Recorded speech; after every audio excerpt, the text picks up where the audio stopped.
Say, this morning when I got up, had a strange feeling like something ain't right. Don't know what it means. Shit, I hope it was a dream because tonight's a big night. Right. And even though I'm feeling funny, it ain't gonna stop nothing. Time to get to the money. Go get it, nigga. And the whole hood say they come. Straight up. Said the whole hood say they come. Man, long everybody waiting to get in. That's when I pulled up, my trunk knocking, knock, 18. Man, long everybody waiting to get in. That's when I pulled up, my trunk knocking, knock, 18. Man, long everybody waiting to get in. That's when I pulled up, my trunk knocking, knock, 18. Man, long everybody waiting to get in. That's when I pulled up, my trunk knocking. I'm fresh about the shower, fresh fit about the bag. I hate to brag, but it's a must. I pop tags like Soldier Boy. I turn my swag on, got my Louis rag on, matching shades, diamond stones, and I'm gone. They say that bitch packed, line way around the corner. Can't move in that hoe, club hotter than a sauna. I pulled up in the lot and got chills down my spine. I can't believe my eyes, man. This bitch is going down. They all came to see me stand up and rock the mic. They feel my pain and can relate to what I write. Spotlight shining bright, I got all eyes on me. Ain't shit left to do but give them what they wanna see. Now watch me wreck this bitch and get the whole club hype. Front, back, left to right, it's gonna be jumping all night. I live for this shit, I get high off the love. That's why till I die, they gon' be fucking with thugs. Man, long everybody waiting to get in. That's when I pulled up, my trunk knocking, knock, 18. Man, long everybody waiting to get in. That's when I pulled up, my trunk knocking, knock, 18. Man, long everybody waiting to get in. That's when I pulled up, my trunk knocking, knock, 18. Man, long everybody waiting to get in. When I pulled up, my trunk knocking, the line around the corner, and we pulling up knocking. Kush is the aroma, bunch of money in my pocket. Cup be super muddy, paint wetter than a faucet. I know you jackers watching, so I keep that rocket. The gangsters come to see us, the hood is at the venue. That liquor in my system, yeah, Patron is on the menu. They holler for them soldiers, and here we come, nigga. Grab that mic, thank God, and in this way you from, nigga.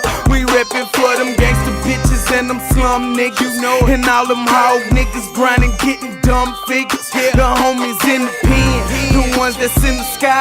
What's that you represent? Let me see you hold it high. Yeah, they been waiting on us. Get love from the owners. Walk up in the spot with something fully loaded on us. We tearing off the roof. I hope you got insurance. The lights is on us. Hope you enjoy the performance. Man, long everybody waiting to get in. That's when I pulled up, my trunk knocking, knock, 18. Man, long everybody waiting to get in. That's when I pulled up, my trunk knocking, knock, 18. Man, long everybody waiting to get in. That's when I pulled up, my trunk knocking, knock, 18. Man, long everybody waiting to get in. That's when I pulled up, my trunk knocking, knock, 18.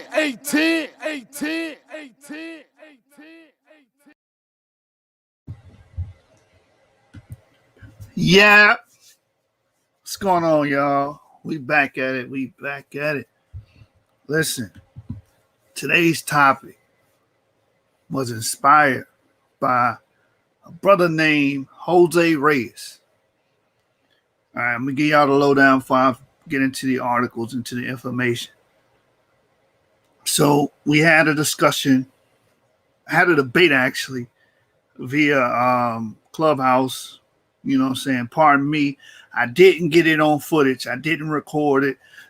But the debate and the people that were there can attest that I won. It was a wash. It was a body. 5 people judged. 4 people voted for me. He got 1 pity vote.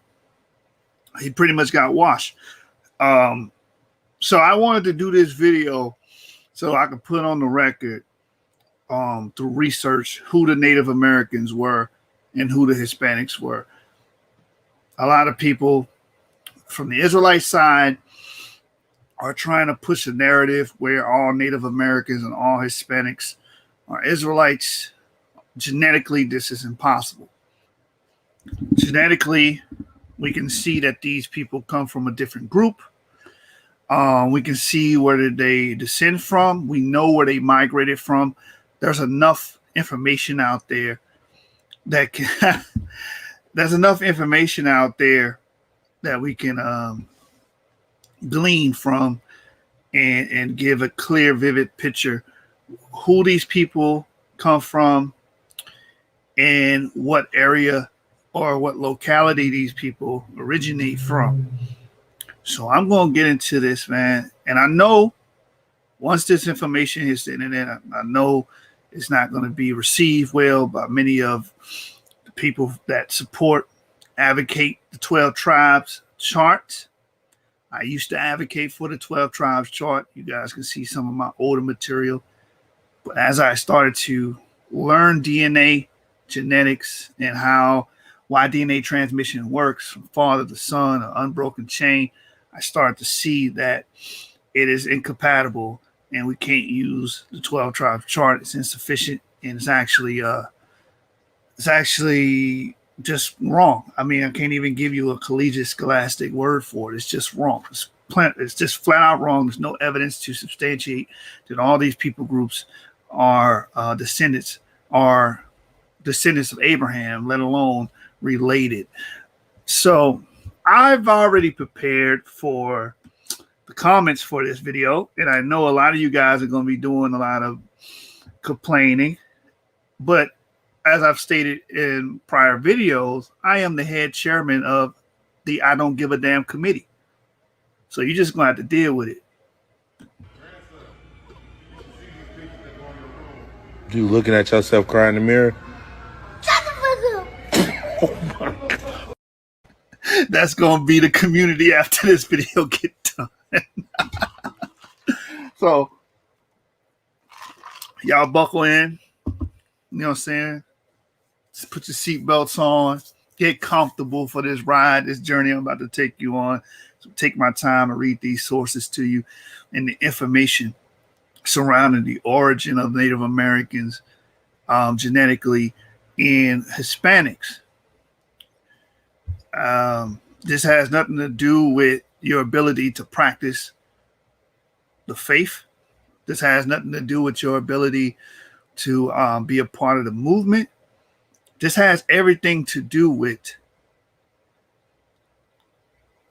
yes, I'm saying natives and Hispanics by and large are in Israel. There is a caveat. Those with E markers may very well be a I told y'all this is the comments I was gonna get, man. I told you it already started. They very well may be Israelites amongst them. Like I said, I descend from a Mexican. My grandfather's Mexican, but he passed down EU 290 to me. So I'm actually from Shem. So you have certain groups that have the E markers. But we're talking about percentage-wise, Native Americans and Hispanics. There's a large percentage of these people that are not Israelites. It just can't be. And I'm going to show you guys this today. He said, but you have videos of them being Israel. Yeah, I mean, those videos are wrong. I'm going to show you. This is what I was talking about earlier. Look at this. Yeshua Hamite. Why is he saying I'm a Hamite? Because I'm about to bring out this information to show that Native American. When I say Native Americans, I'm talking about Paleo Native Americans. So if you literally descend from a Native American, you are a Japhite, and I'm going to explain to you why. I'm not just going to make that claim. Yeah, man. Hey, David. Yeah, you know what's coming next. Hey, wandering native, bruh. This you right here. This you. You looking at yourself crying in the mirror? Oh my God. That's you, brother. That's you. It's gonna be a long night for you. This video is also going to be aimed and addressed towards the This video is also going to be aimed and addressed towards the Aboriginal community, and this is why I mean that, why I say that. The Aboriginal community thinks that what we classify as sub-Saharan Africans, West Africans, descendants of the slave trade, have always been in America. But here's the problem, especially looking from a Y-DNA, paternal DNA side of things.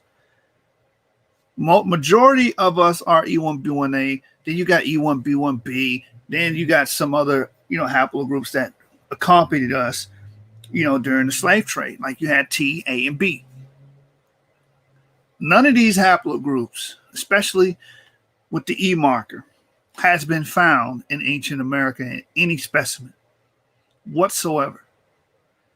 So we can clearly see that we did not have an ancient presence here by and large.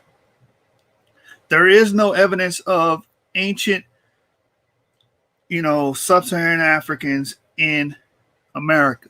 So this video is also going to be addressed to them because they're teaching that. And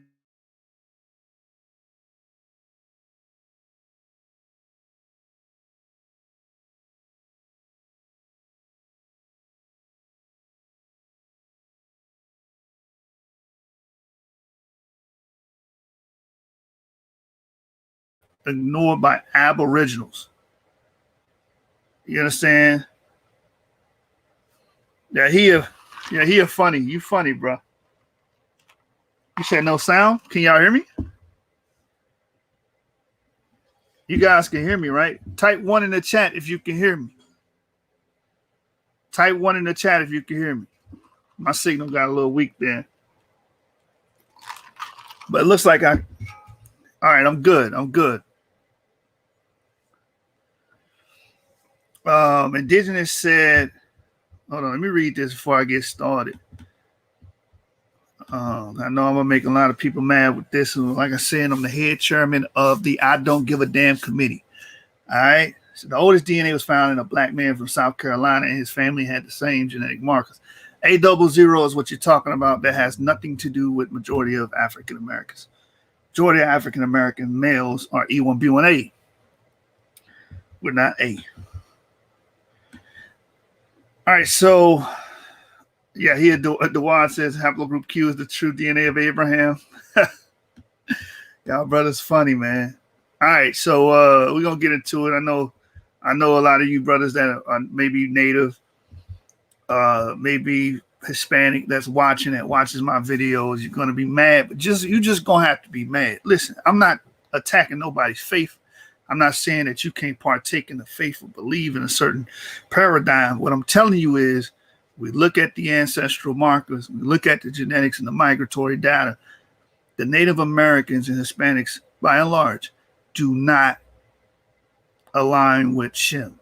And according to our model, DE is Shem, CF is Japhet, and AB is Ham. You guys fall in the CF range, and we're going to prove that. Right. That has A00 has nothing to do with us, man. A00 has nothing to do with majority of Negroes.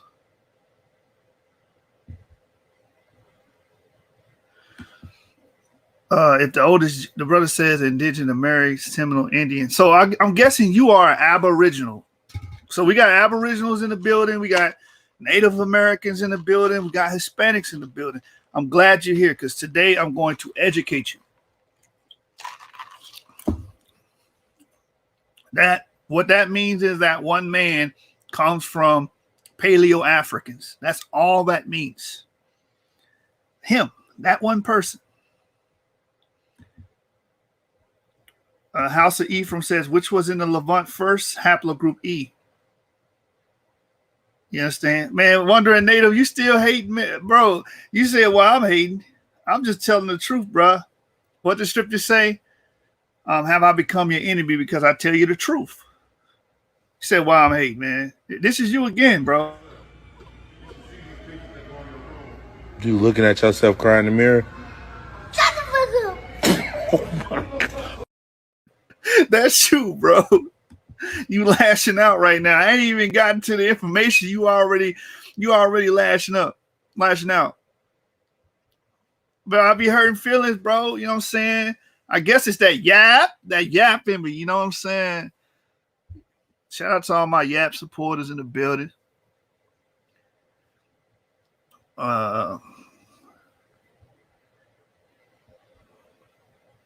Yeah, man, you crying, man. You crying. All right, man. This video ain't for that. You know what I'm saying? Yap gang in the building. We're gonna get to it. This video ain't talking about that A00. A00 was found in sub-Saharan Africa, Shumlaka. Look it up, research it. All right. All you gotta do is research it. Yeah, he need a whole box of Kleenex. This brother need a whole box. But before we get into the material, I want you guys to do something for me, please. I have a favor for you guys, if you may. Can you guys please do this for me before I even get into the information? I need you all to listen. I need your undivided attention right now. I need you to do this. Hi everybody, time to use your noggin. How do you use your noggin, you say? Well, here's how you use it every day. Use your noggin when you write a letter. Use your noggin when you make it better. Use your noggin when you play guitar. Use your noggin to spot a star. Use your noggin when you make a scene. Use your noggin when you mix a green. Use your noggin to play a game. When you use your noggin, it's never the same. Use your noggin to sing a song. Ask another noggin to sing along. Use your noggin with your computer. Hey, that's Z. What could be cuter? Use your noggin. That's what it's for. I'm using my noggin. Are you using yours? I'm gonna need Wandering Native to use your noggin. I'm gonna need my other Hispanic brother that's in the chat to use your noggin, and I'm gonna need the Aboriginal brother. I need you all to use your noggin. All right. Yeah, let's get into it. So, the first article I'm gonna deal with, because a lot of you guys not even Native American. I'm just gonna keep it a bean with you. You're not Native American. So I was going to deal with the Paleo American information first, but maybe I should do it after that, right? Because I see I'm starting to kick the hornet's nest. We're going to deal with who majority of these Latin Americans are first, right? And this is why I want you guys to use your noggin. You know what I'm saying? Logic and reasoning. As the scriptures say, be not ignorant of anything small or great. That's in the book of Sirach, right? So I can't allow you to be ignorant of this. So right here it says genomic impact of European colonization of the Americas. Again, this is why we must study DNA, because DNA elucidates ancestry. It lets you know who the people are, who they come from. You understand? So let's just bring it out, man. So the genomic impact of the European colonization of the Americas by Linda Ungaro and others. Right. So let's get into it. The summary is the human genetic diversity of the Americas has been affected by several events of gene flow that have continued since the colonial era and the Atlantic slave trade. So this should already tell you these two key terms. Use your noggin. I want you guys to use your noggin. Gene flow, meaning genes. These people inherited genes from other groups, right? During the colonial era and Atlantic slave trade, okay? During the colonial era, many of these Europeoids came into the Americas and began mixing with the local populations. The Atlantic slave trade brought forth West African groups and other various African groups, introduced them to America, introducing them to the gene pool. All right. So first two sentences is telling you what the Hispanics are,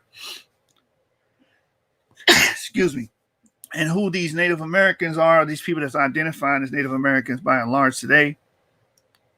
Human genetic diversity of the Americas has been affected by several events of gene flow that have continued since the colonial era and the Atlantic slave trade.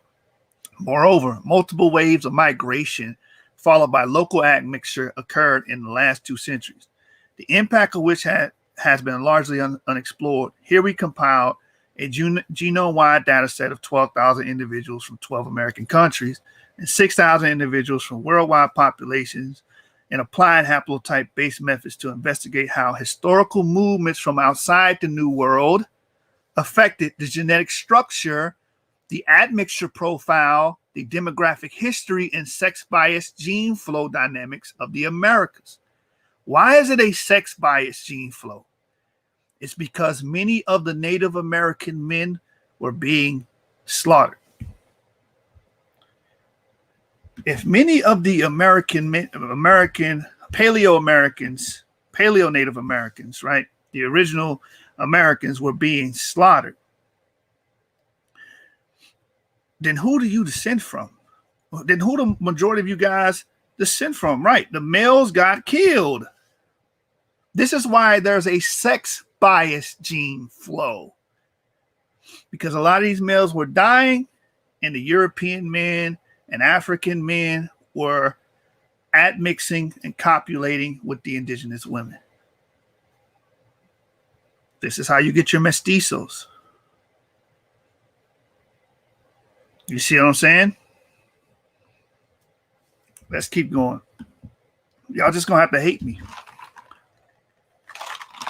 So it says, sex-biased gene flow dynamics of the Americas, we revealed a high degree of complexity underlying the genetic contribution of European and African populations in North and South America from both geographic temporal perspectives. Let's talk about that. So there's a sex-biased gene flow, right?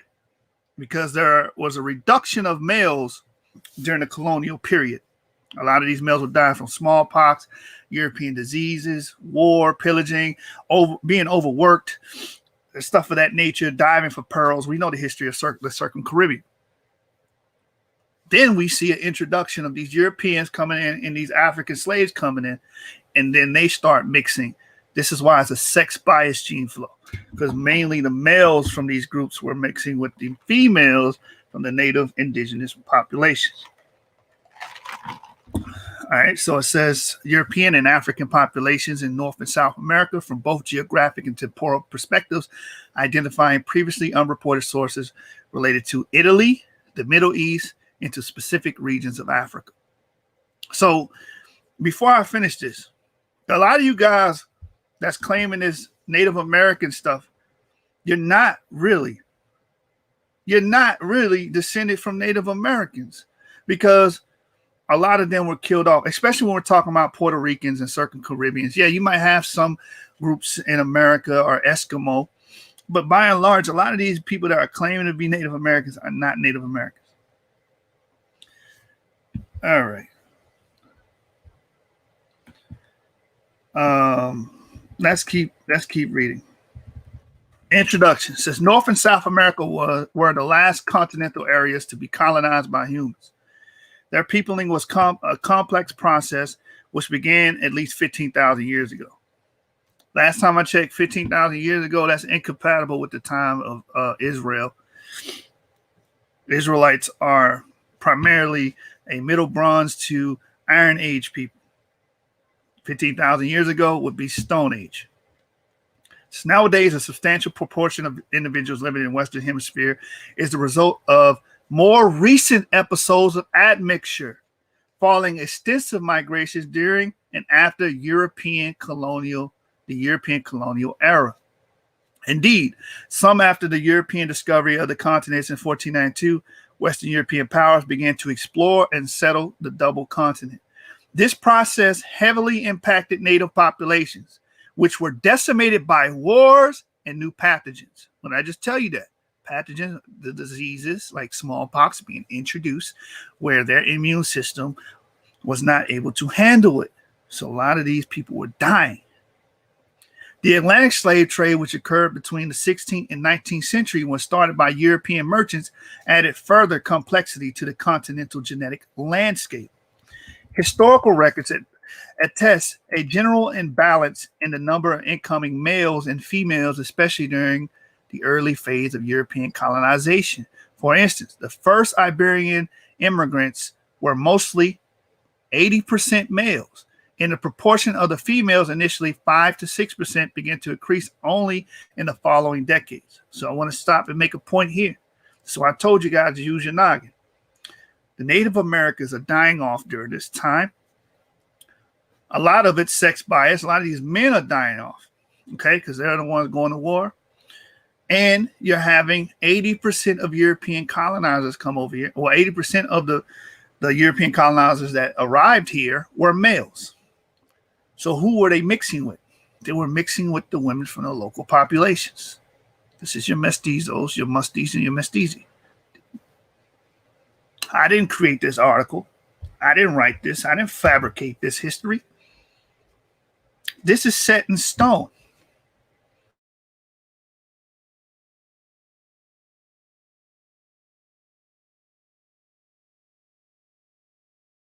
You're just going to have to be upset. I know many of you guys are crying right now. You're just going to have to get over that. We'll keep going.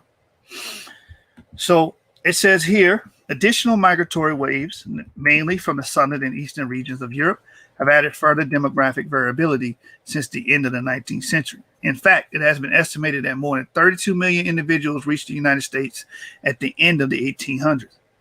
In the beginning of the 1900s, and similar estimates are available for other American countries.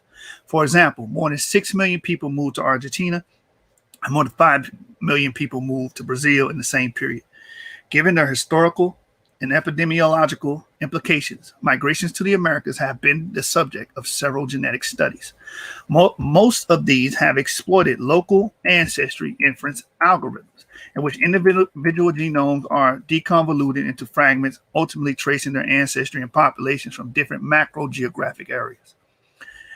The LA approaches have so far provided multiple insights into the composition of several recently admixed populations.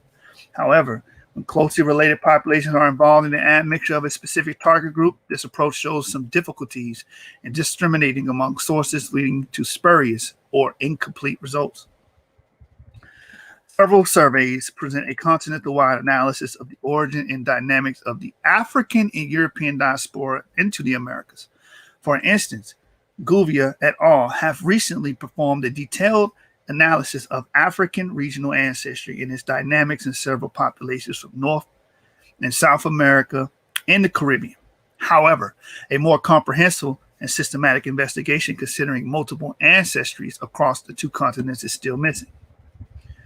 The recently increased availability of genome-wide data offers now the chance to capture the complexity of historical and demographic events that affected the recent history of Americas by studying the recent admixture profile of many modern populations.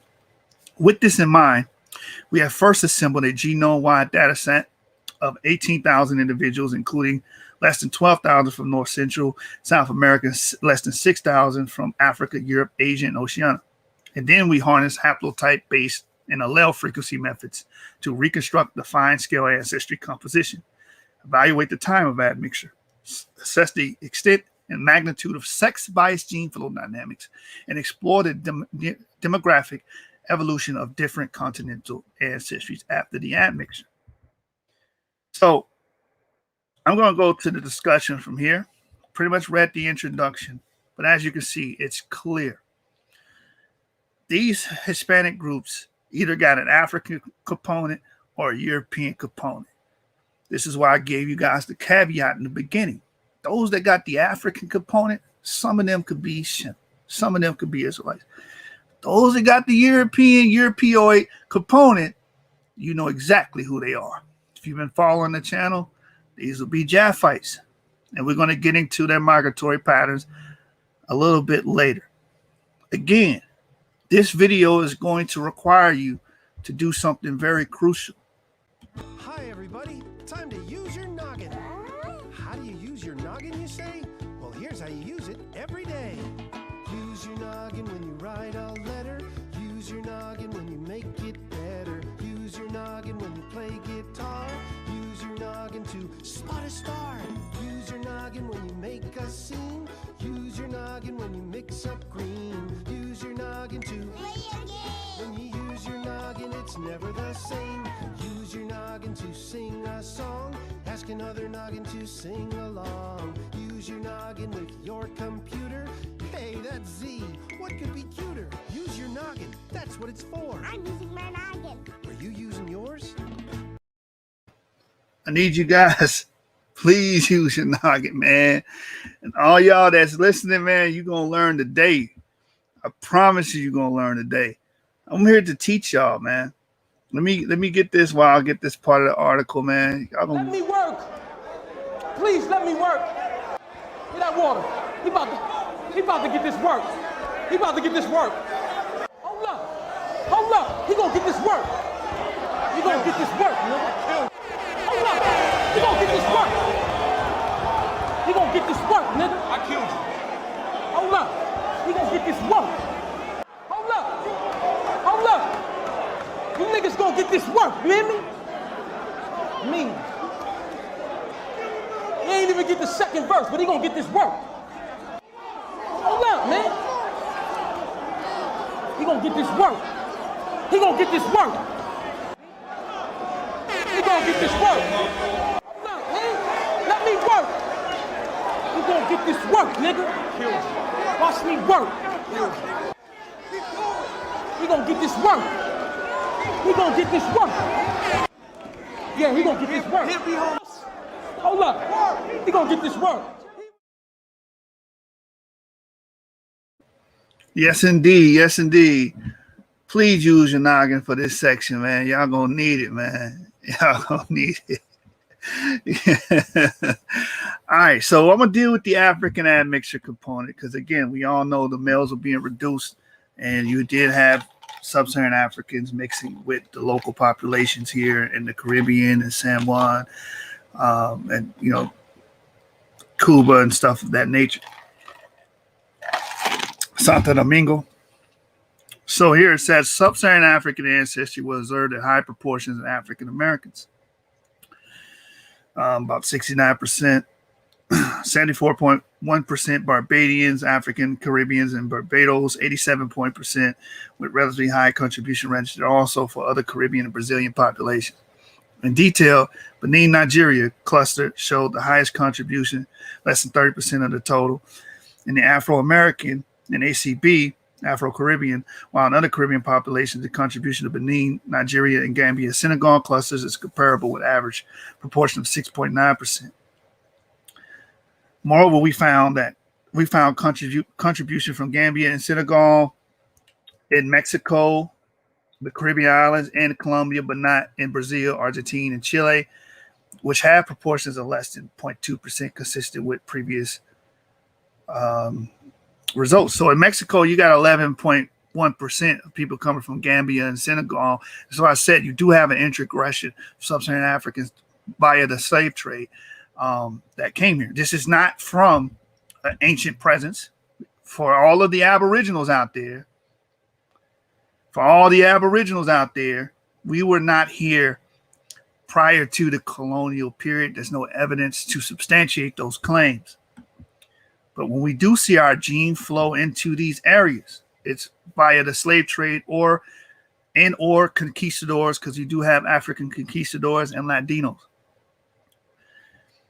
So this is why we're seeing this introgression. It says in South America, all the analyzed populations show high heterogeneity in African proportions. The highest values in individuals from Salvador, 47.8%, reflecting a high number of deported African slaves for sugar production in the northeastern area of Brazil in the 17th century. So you wonder why the highest concentration of Negroes are in this locality, especially like Brazil. It's because of this, the sugar production. In detail, the African cluster contributing the most is related to groups from Angola and Namibia, with Salvador, Brazil having the highest percentage, less than 20%, which is similar to the contribution from Benin, Nigeria, less than 20%, and mirrors the history of African slave arrivals in Brazil. Although a non-negligible contribution from East and Southeast Africa at the end of the slave trade period has been documented, none of the analyzed populations showed an Southeast African ancestry fraction larger than 2%. Afro-American showed the highest proportion of this ancestry to 2% and 0.8% respectively. Nevertheless, when the ancestry is explored at an individual level, samples with more than 5% of East and or Southeast African ancestors were identified, and more than 1% of the individuals are Afro-American. The bamboo and the pelotas supporting recent findings.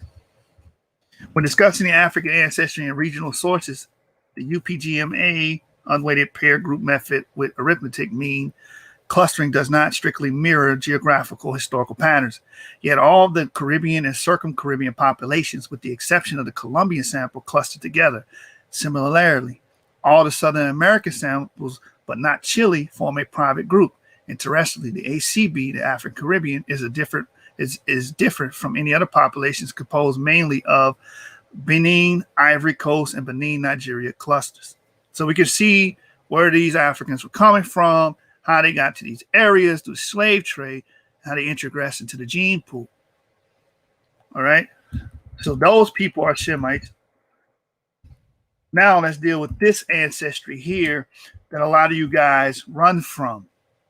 A lot of you guys identify as Hispanic and Latin. A lot of you guys fall into this bracket I'm about to read. Okay. You fall into the Europeoid bracket. So it says complex variation of European ancestry distribution. European ancestry was observed at high proportions in European Americans, Caribbean islands, Puerto Ricans from Puerto Rico having the highest proportion at 79%. I'm going to read that again. Puerto Ricans from Puerto Rico having the highest proportion at 79%. That's an 80% introgression into Puerto Rico. That's damn near everybody. This is the genetic makeup of these people. This is why a lot of you guys are afraid to take DNA tests. A lot of you guys are afraid to take DNA tests because you know once you get your Y chromosome back, it's going to trace back, most likely, to a Europeoid. And most likely, those Europeoids are not Shemites. I hate to break it to you. It's just the truth. You're just going to have to hate me. Let me keep reading. It says Puerto Ricans from Puerto Rico having the highest proportion, 79%, and Mexico less than 42% and 48% for Mexican people with Mexican ancestry from Los Angeles, USA, respectively, but also in Southern America with proportions ranging from 22% in Peru, Peruvians from Lima, to less than 82% in Bambui. When the variations of European ancestry in the Americas is evaluated, groups from the United States, European American, Afro-American, and Barbados, American Afro-Caribbean are characterized by a substantial proportion of British and French ancestries. On the contrary, the remaining populations, the most prominent European ancestry was represented by Iberian-related clusters. Now, when we look at this genetic information, we can tie it with the historical record because we do know the people that was coming into the circum-Caribbean, into the what now is known as the Latin territories, Mexico and Santo Domingo, initially were from Spain and Portugal. So it makes sense that there's a component, a huge component coming from the Iberian Peninsula. It says in details, populations from Mexico, the most prominent European ancestry was represented by Iberian-related clusters, reflecting the geopolitical extent of European occupation during the colonial era. In details, populations from Mexico, Caribbean islands, and South America derived most of their European ancestry. from the Iberian Peninsula. Let me read that again, because I know the brothers in here are not getting this information. They're not using the noggin. I'm going to need y'all to use your noggin, man. This is what this says. This is what the genetics of these people groups are showing you and telling you. In details, populations from Mexico, Caribbean islands, that's Puerto Rico, Cuba, and all the surrounding islands, in South America derive most of their European ancestry from the Iberian Peninsula, represented by two clusters. European American exhibit high levels of heterogeneity, showing not only a high proportion of France and Great Britain, but also Greece, South Italy, Central Europe, and Scandinavia, revealing high variability of European ancestry in the United States, possibly due to secondary movements in the 19th and 20th centuries, which involved populations that did not take part in the colonial era movements. Moreover, Pelotas, Brazil, is characterized by a high contribution from North Italy, less than 3%, while Argentina is characterized by contributions from both North and South Italy, 2.3 and 2.2% respectively. The investigation of the individual ancestry profiles confirmed and further refined identification of multiple European secondary sources. In one Afro-American population sample, we identify a high variability of European ancestry with several individuals characterized by more than 5% ancestry from North, Central, and Southern European regions. Italian ancestry was found in considerable proportions, less than 5% of individuals in Colombia, Caribbean, Dominican Republic, Ecuador, Mexico, Peru, Puerto Rico, Argentina, and Brazil. In fact, Italy has been reported as one of the main sources of migrants to South America during the 19th century, second only to the Spanish and Portuguese influences.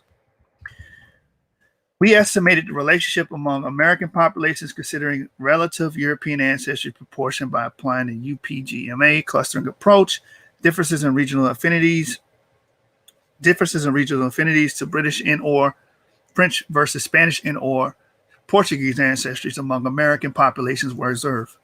Furthermore, within the last group, Spanish and Portuguese ancestry show distinct geographical distributions consistent with the Treaty of Tordesillas, signed in 1494 to regulate the regional influence of Spain and Portugal in the Americas. All right, I'm going to read this.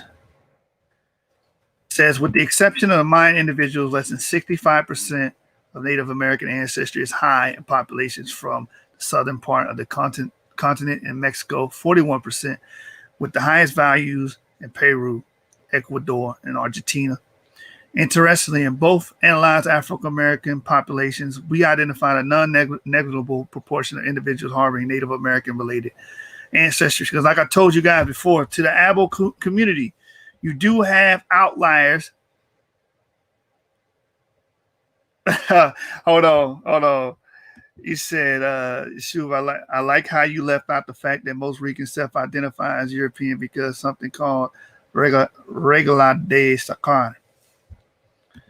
Left out what? That's not in the paper, brother. The fact is, most of them are Europeans because of their genetics. That has nothing to do with semantics. 79% of them are genetically European. Semantics is not going to change that. The reason why that is so is because of the history that we went over, the wars and the plagues and the pathogens that killed these males off, and the Spanish took their women and had children with them. How many times must I reiterate that? All right, I'm going to continue to read. You disrupted the class. Next time you do that, I'm going to send you to the principal's office. Let me get back to this.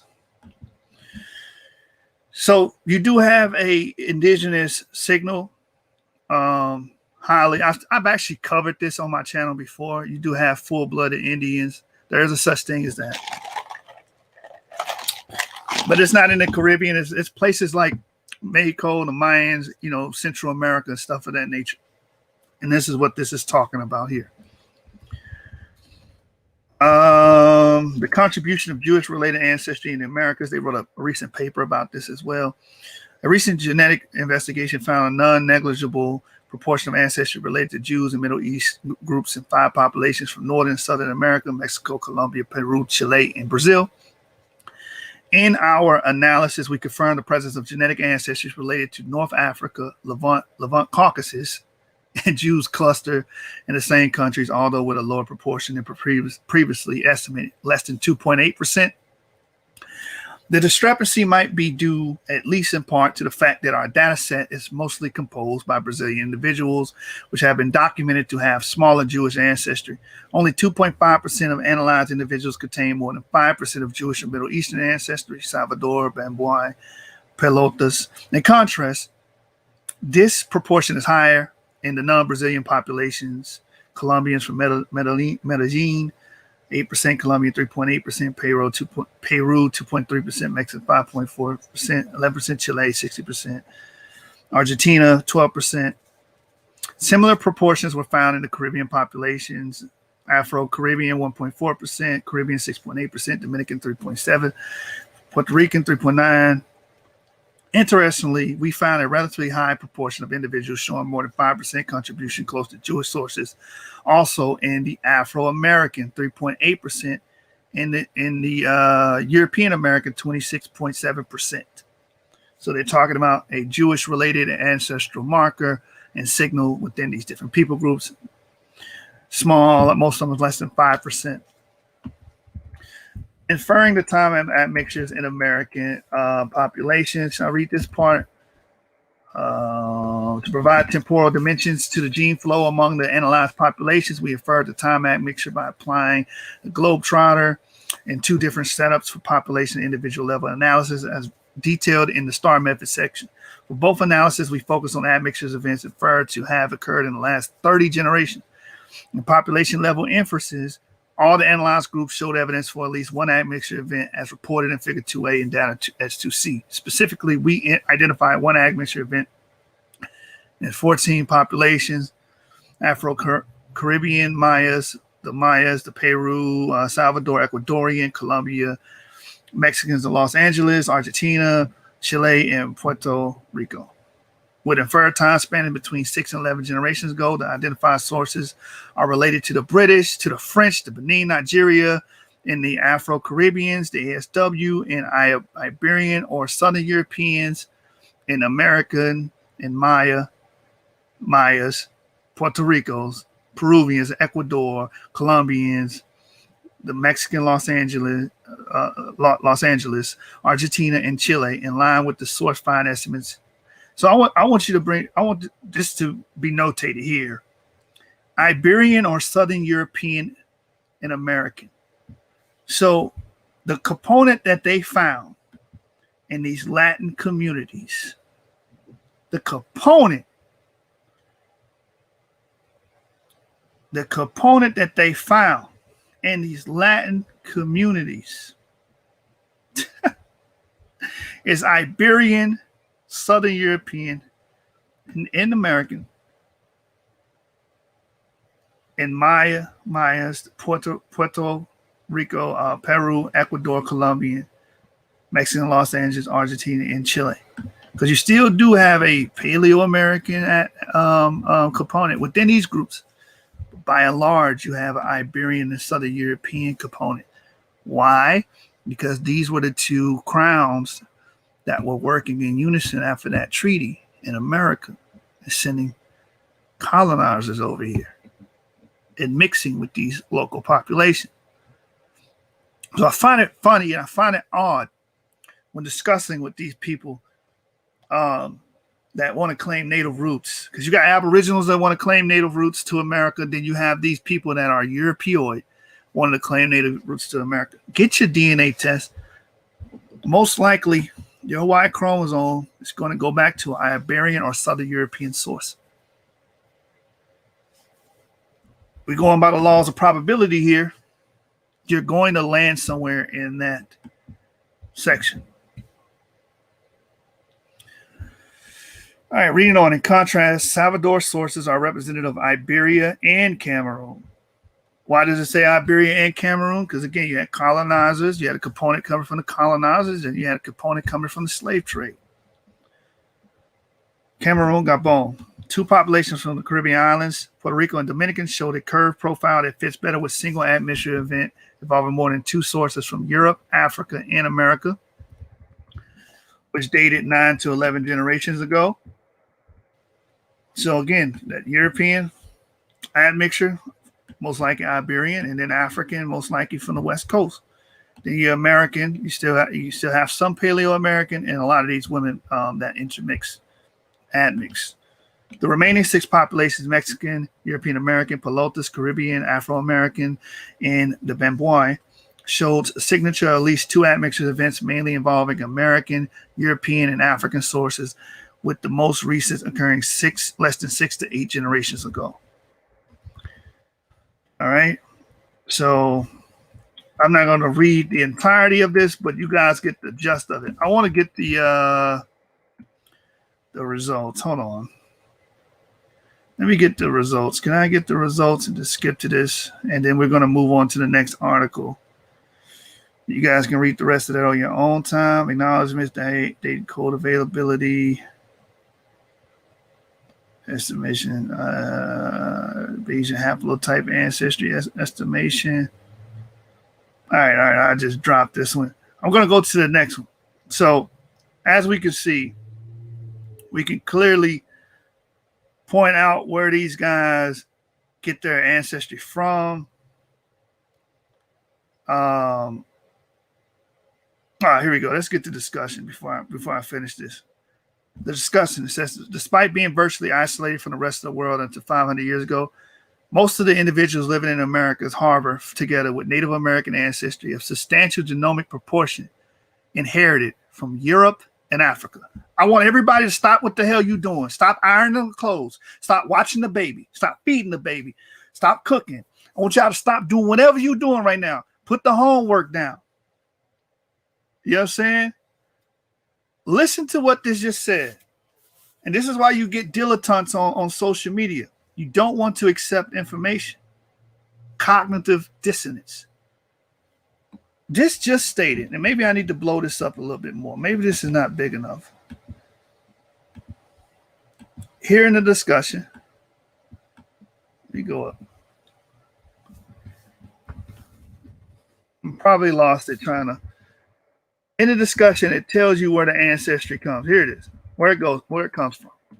Despite being virtually isolated from the rest of the world until 500 years ago. This is talking about the original Paleo Americans that were here prior to. It says most of the individuals living in the Americas harbor, together with Native American ancestry, a substantial genomic proportion inherited from Europe and Africa.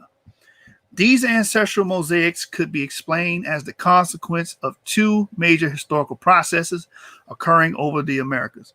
First, the genocide of indigenous people of America that caused a sharp decrease of Native American populations. And second, the admixture occurring after the European exploration and colonization, which was followed by African deportation and labor migration that has impacted the American continents in the 19th and 20th centuries. Mm-hmm. I really don't have to read anymore. This pretty much sums it up. Most of you guys, if you don't have our DNA in you, you most likely got European DNA. It's a very small percentage of you guys that actually are Paleo American, which is still Japhet, which still falls within CF, which we're going to deal with in the next article. It says the investigation of the times of admixture among the 2 continents revealed that all analyzed present-day American populations are the result of at least one admixture event involving Native American,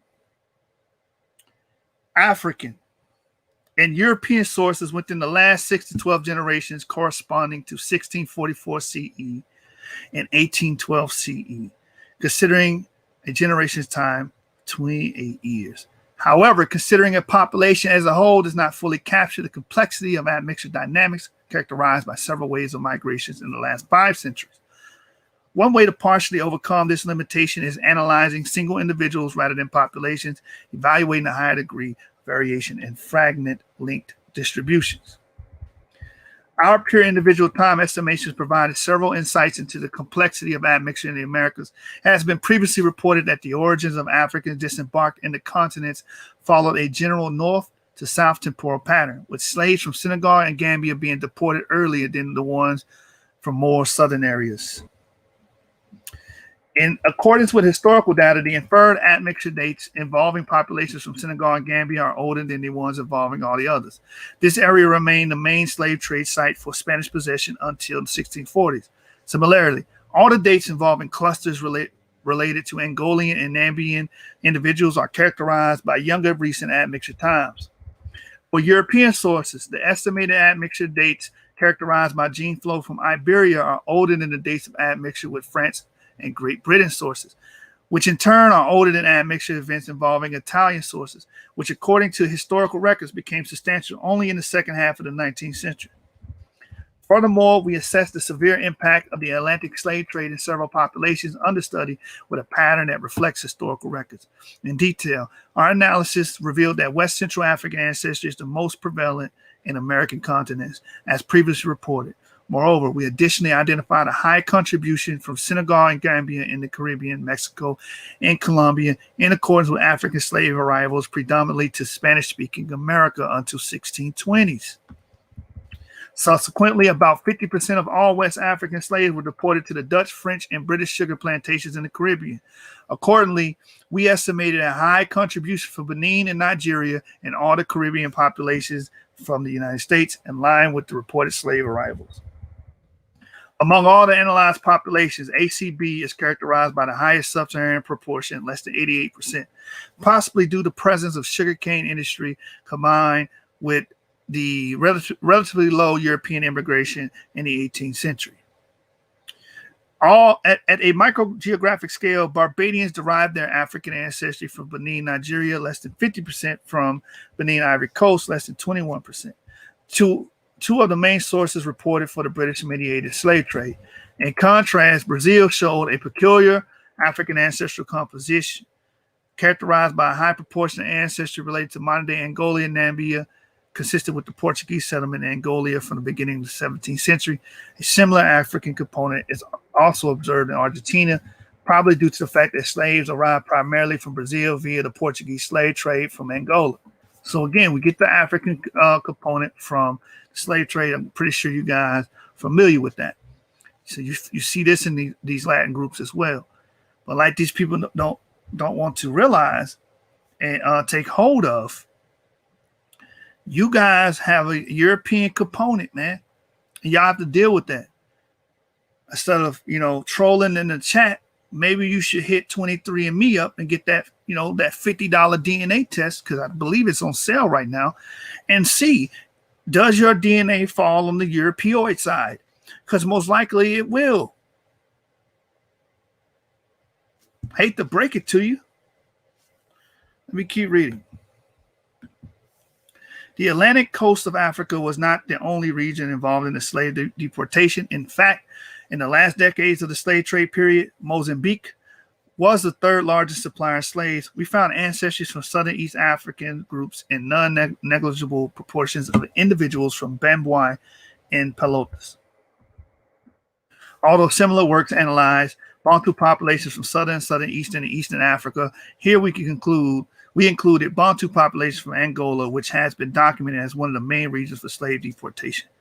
Considered together, this study in Gouveia et al. Suggests an important role of southwestern, southeastern Africa in shaping the African gene pool of populations from the Atlantic coast of the southern cone of South America. When we investigated the European contribution to the continent, we confirmed the large impact of Great Britain, France, and Iberian Peninsula for all the tested population, with a distribution reflecting the geographic occupation of the Americas in the colonial era. Furthermore, our approach revealed the existence of several European secondary sources contributing to a substantial proportion of American populations. Among the others, we have identified ancestry closely related to Italian populations and European Americans from the U.S., Argentinians, and Brazilian populations. The Italian migration in the Americas has been recently described as one of the largest migrations of the 19th century and has been usually been referred to as the Italian diaspora. Although it started soon after 1492, it had reached high proportions only in the second half of the 19th century, with more than 11 million individuals migrating toward the continents, largely to the United States, Brazil, and Argentina. Between 1866, and by the way, if you guys look up real quick before I finish this, if you guys, of course, it's old info, Royal Prince. We know this already, but we got to bring it to the forefront because some of these people are ignoring this information, especially pleading, employing cognitive dissonance, and they don't want to face the music. You're going to have to smell the roses at some point. We know it's old information, but the information is out there, and these people are not reading it, obviously. Okay? So let me keep reading. Where was I at? So I told y'all keep interrupting the class, man. I'm gonna have to send you to the principal's office, man. I'm in mid-thought. Between 1866, Argentina. So I want you guys to look up Argentina and look up the genetic composition of Argentina. I think it's like 80-90% European, man. But you got people putting Argentina on a 12 tribes chart how does that work? They're not related to Negroes. The Negroes that you're talking about, usually haplogroup E, we're showing you where they come from. These West African populations are predominantly haplogroup E. They do not relate to these groups that come from the Iberian Peninsula by and large. Most of these people have haplogroup R. We do not share the same most recent common ancestor. We don't. Therefore, we all cannot go back to Abraham. Use your noggin. All right. So let me keep going. Between 1866 and 1916, approximately 4 million Italians were admitted in the United States. In the 2017 U.S. Census Bureau, nearly 17 million people, 5% of the global populations, were reported as Italian, with proportions spanning from 1.3% to 17% in different states. And Brazil, also thanks to the subsidies offered by the Society for the Promotion of Immigration after 1820, nearly half of all the immigrants were Italians. And in 1876, the annual arrival rate became higher than the one from Portugal. These migrations continued steadily until 1902, when a decree of the Italian government put an end to all subsidized immigration to Brazil. We found genetic signals of these migrations mostly related to North Italy, and all 3 Brazilian samples analyzed, with the highest proportion in Pelotas, followed by Bambuí in Salvador. Now, let me make this clear. Because on the 12 tribes chart, it states that Brazil is Asher. But when we look at the genetic composition of Brazil, yes, we do have our people there, but you're also including these Italians that came in the 19th century. A large influx came in the 19th century. And then you're including the Iberian Peninsula crowd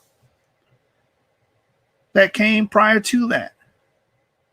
This is flawed ideology, flawed methodology, and it needs to be corrected. Thank you, hybrid craze. That's the problem. They don't want to use their noggin. They want to believe in fairy tales. Sad. Nah, bro. I don't need you on here, bro. I don't need you on here for this one. You're going to have to sit out on this one. I didn't cast on your show for a reason. Let me finish this. In Argentina, the identified Italian contribution is related both to the northern and southern part of the peninsula, which is in accordance with the movements of millions of individuals from northern and southern later Italy, registered from the second half of 1800 through the 1950. It has been reported that Italian immigration was the highest, 39.4%, compared to the ones from other countries at the beginning of the 20th century. Therefore, at a Pan-American level, the distribution of the Italian components is heterogeneous and closely reflects the one reported by historical records. Differently from the other Brazilian groups analyzed, Pelotas is also characterized by contributions from additional sources, such as Central and North Europe, Great Britain 1, France, Central Europe 1 and 2, and Scandinavia, in accordance with historical records. Recently, a survey employing similar methods on 5 Southern American populations identified South and East Mediterranean ancestries across Americas, which has been interpreted as contribution from converso Jews. Our analysis of the individual ancestry distribution confirmed the presence of Jews and Levantine ancestry in virtually all analyzed populations, including those from the Caribbean. By evaluating the continental ancestry estimates using the allele frequency method, we were able to confirm the sex bias admixture dynamic, suggesting that a higher number of American females than males have contributed to modern population. Let me say that again. Suggesting that a higher number of American females than males has contributed to modern populations. Suggesting that a higher number of American females than males have contributed to the modern populations, reflecting on what happened in the history. This is why I told you in the beginning, this is a sex bias admixture, because many of these males were dying off and the Europeans were taking the females. And not only the Europeans were taking the females, the African slaves were taking the females. That's what was going on. Conversely, European males had here it is right here. This is what I was talking about, man. And y'all want to get mad, just to get upset. I don't know what else to tell you. I told you I am the head chairman of the I Don't Give a Damn committee. You just gonna have to be mad, man. Conversely, European males had a larger contribution than females from the same continent. This is why it's a high predominance and prevalence of European DNA in places like Puerto Rico. This is why. I'm going to tell y'all one more time, man. I'm going to tell you, y'all just going to have to be mad at me. Y'all going to have to hate me. But this is y'all, man.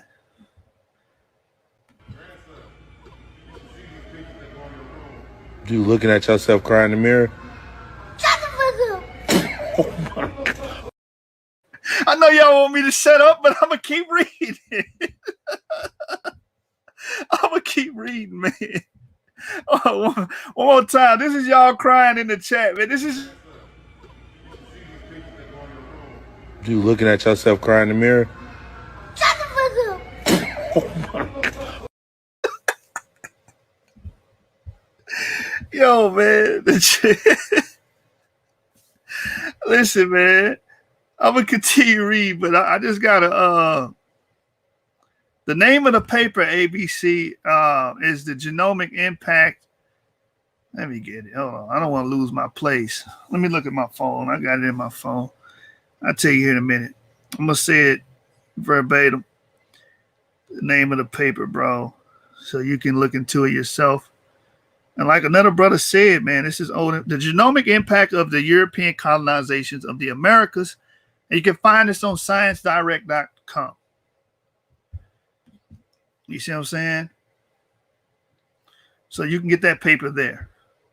Just a reminder, I want everybody to use your noggins, man. Use your noggins. So we can see a reduction of Native American males and an increase of European males. All you guys can see that. I just read it. So I'm taking my time with this one. I want you guys to absorb this information. In contrast, for the African ancestry, we observe inconsistent results with some of, but not all, the population showing evidence for higher female contribution, partially discordant with historical reports. A possible explanation might be that the ratio between African males and females is lower than the ones observed for the European component, preventing its identification with small sample sizes and suggesting that such patterns or their absence should be interpreted with caution. As previously suggested, in addition, it is possible that the different treatment of female and male slaves and the resulting unbalanced chances of having descendants may have contributed to add complexity on the admixture dynamics. All these results confirm that European and African components are playing an important role in shaping the genetic differentiation of different American groups, although their demographic evolution after the arrival in the New World is still unknown. The analysis of ancestry-specific effective population sizes demonstrated that regardless of their composition, most of the continental ancestries experienced a general decrease until approximately 10 generations ago, after which a general population size recovery was inferred. Why would you have a population size recovery? Because the indigenous populations were dying off, and then the new population growth would happen, or boom would happen, because you're bringing in all these new genetic components from Europe, from Africa, and they're coming in and pretty much rejuvenating the population with those components, with those peoples. Interestingly, the recovery of the African population component postdates those of the European one, possibly reflecting the different conditions experienced by African slaves and European settlers. On the other hand, the effective population size of Native American component in Mexicans and Peruvians does not show evidence of decrease, in contrast with historical records purporting a general dramatic decline of Native American population after European colonization. Like I said before, there is a caveat to this as well. You do have full-blooded Indians in Central America and in Mexico. So this observance is in line with the Browning et al., in which a smaller reduction in the effective population size of Mexicans for Native American ancestry compared to other populations was observed. This result is also in line with our Globetrotter results, where we found evidence for admixture between Native American related sources approximately 15 generations ago. It may be possible that the reported decline did not heavily affect the genetic variability of survivor populations, or that individuals from different isolated native groups have been put in contact as a consequence of European colonization and deportation. As recently suggested for Peruvian populations, this will result in an inflated effective population size estimate, as we observe in our ancestry-specific analysis. In conclusion, we demonstrated that the European and African genomic ancestries in American populations are composed of several different sources that arrived in the Americas in the last 6 centuries, dramatically affecting their demography and mirroring historical events. The analysis of high-quality genomes from the American continents combined with the analysis of ancient DNA and denser sampling will be crucial to better clarify the genetic impact of these dramatic events. In addition, the fine-scale composition here reported is important for the future development of epidemiological, translational, and medical studies. So this is pretty much that paper giving you guys this history. I was going to do that one last, but since I was getting attacked in the chat, I said I had to come with the jugular first. Now we're going to deal with the ancient DNA in America. So we dealt with the admixture that happened post-colonial times, which some of these guys are descending from, that's getting mad at me on my channel right now. They mad. They're not going to deal with me for a while. They're going to come on here and hate me for the next 10 years. They're going to come on the channel and comment and cry and bitch and moan. But we're not about that. We're about edification and education. And I don't care about your feelings, man. You're just going to have to be this little kid. You looking at yourself crying in the mirror? Shut the fuck up. Oh my God. I'm just saying, man. So, again, friendly reminder, y'all gonna have to use your noggin, man. I'm gonna have to use your noggin. We're not done. We just getting started. Now we're gonna deal with the Paleo Americans. I'm taking my time with this. I'm taking my time. We're gonna chop this fable, man. D-Red says that's why they hate the blood quantum. Yeah, that's why, because a lot of their components is going to be European, man. And like I said, I gave the caveat in the beginning. Some of you guys could have haplogroup E. You just got to go take your DNA test and see. But y'all scared because y'all know this history, man. Y'all scared. And a lot of y'all anti-black. A lot of you guys push anti-black narratives. And that's why you on here saying the things you're saying in my comments. All right? But we just going to teach the truth here. And the truth is, you have a large European component amongst your people on the male side. You can't just gloss over that. All right, so let me see this one here.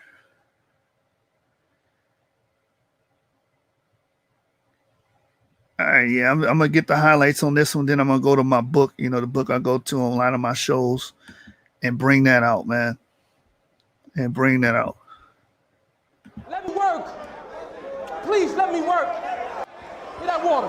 He about to get this work. He about to get this work. Hold up. Hold up. He gonna get this work. He gonna get this work, nigga. Hold up. He gonna get this work. He gonna get this work, nigga. I killed you. Hold up. He gonna get this work. Hold up. Hold up. You niggas gonna get this work, you hear me? Me. He ain't even get the second verse, but he gonna get this work. Hold up, man. He gonna get this work. He gonna get this work. He gonna get this work. Hold up, man. Let me work. He gonna get this work, nigga. Watch me work. He gonna get this work. He gonna get this work. Yeah, he gonna get this work. Hold up. He gonna get this work.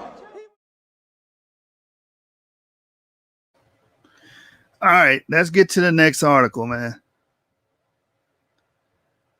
Let's get to the next article. Let's get to it. Listen, man.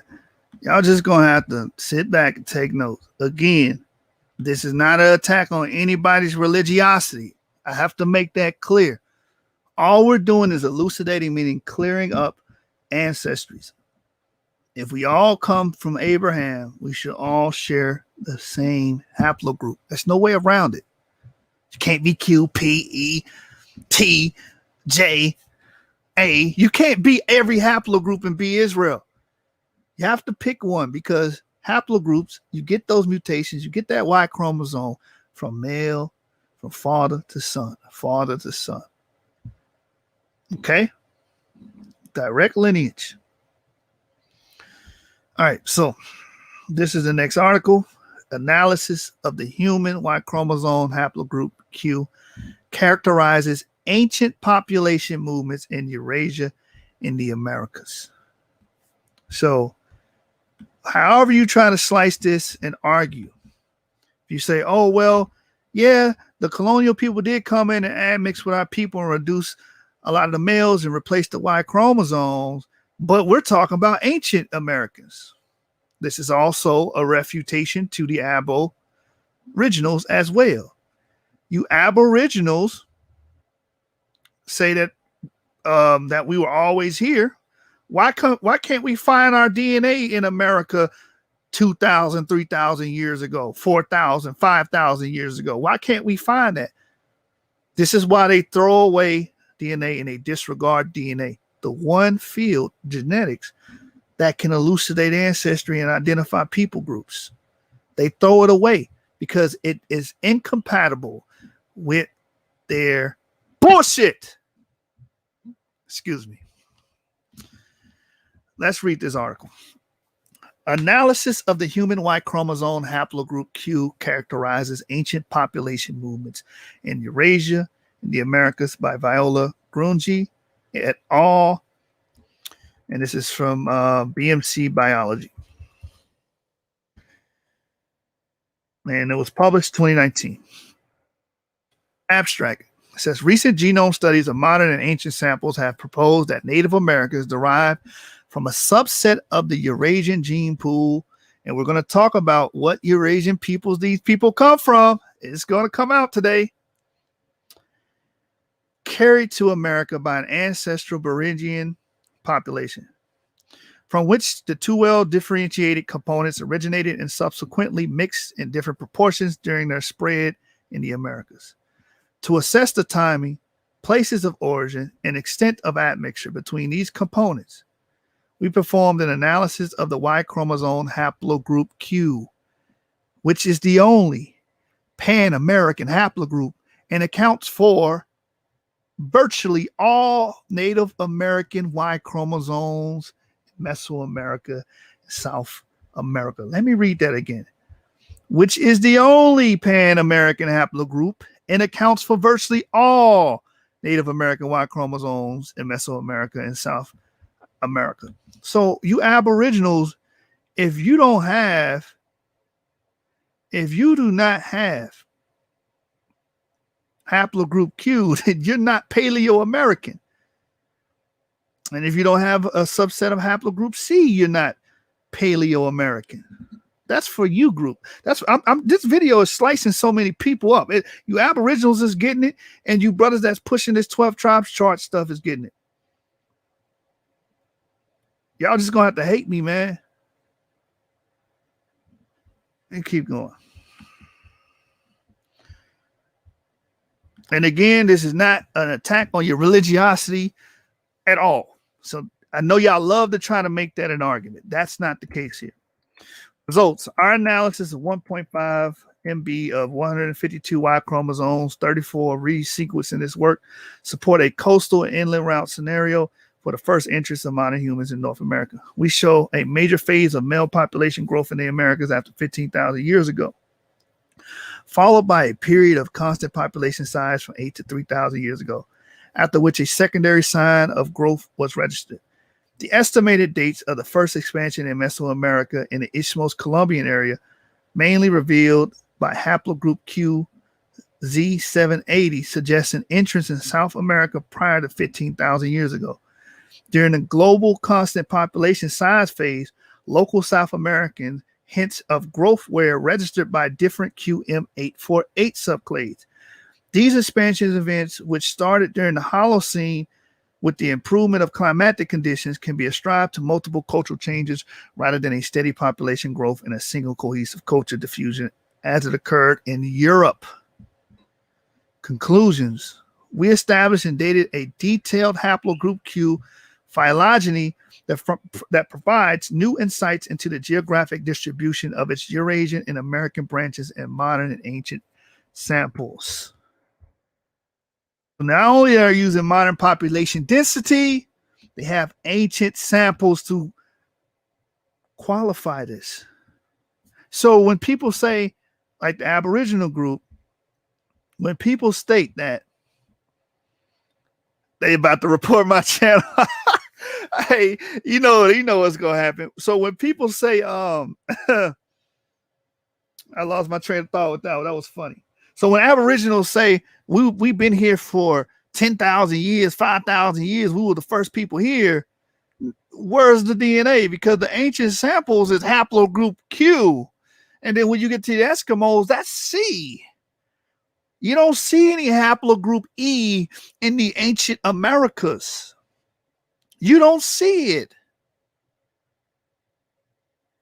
So what's really going on here, man? Y'all need to update your research methodology and start diving into DNA and genetic study and research.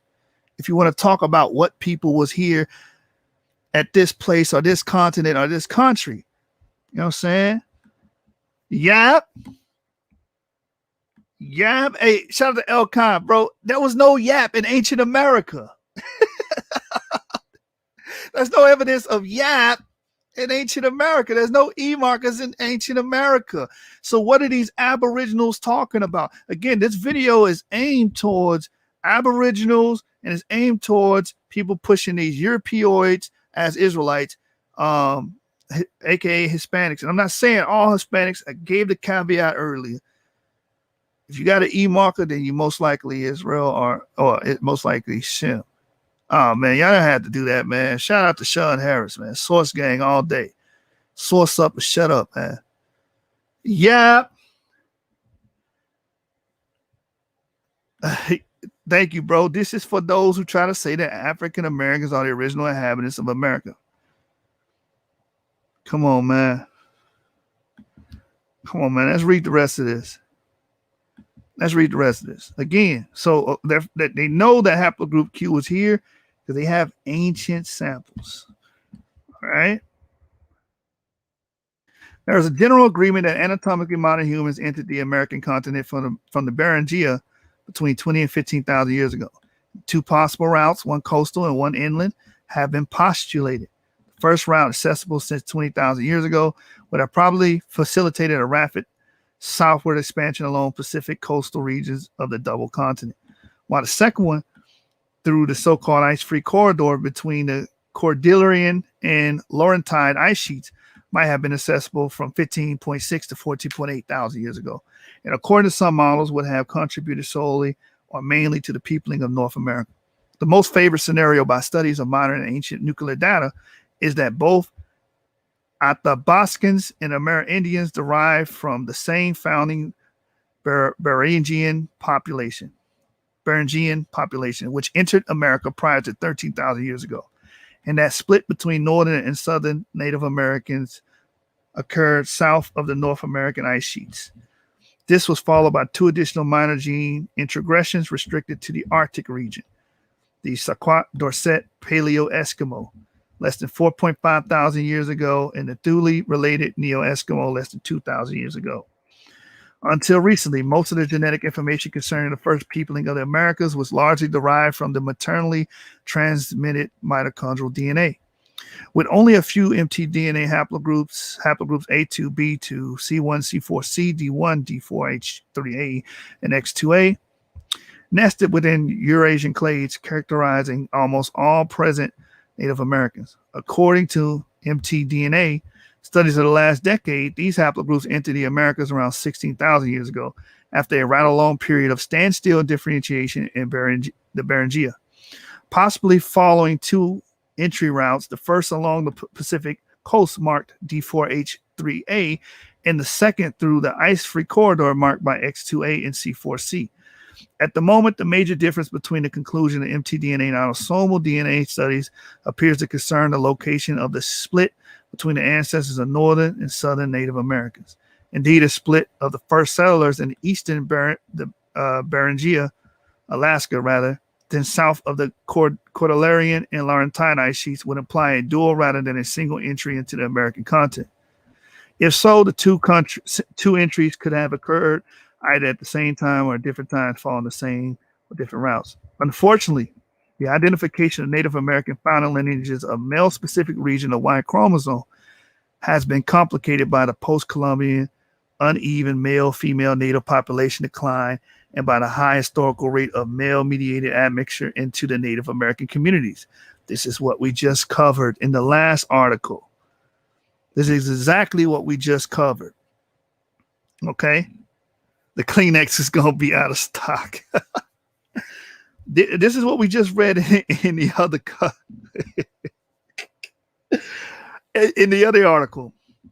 So you had a sex bias event that happened here, because a lot of males were dying, and then you had a male-mediated admixture into Native American communities from what? The Iberian Peninsula and the African slave trade.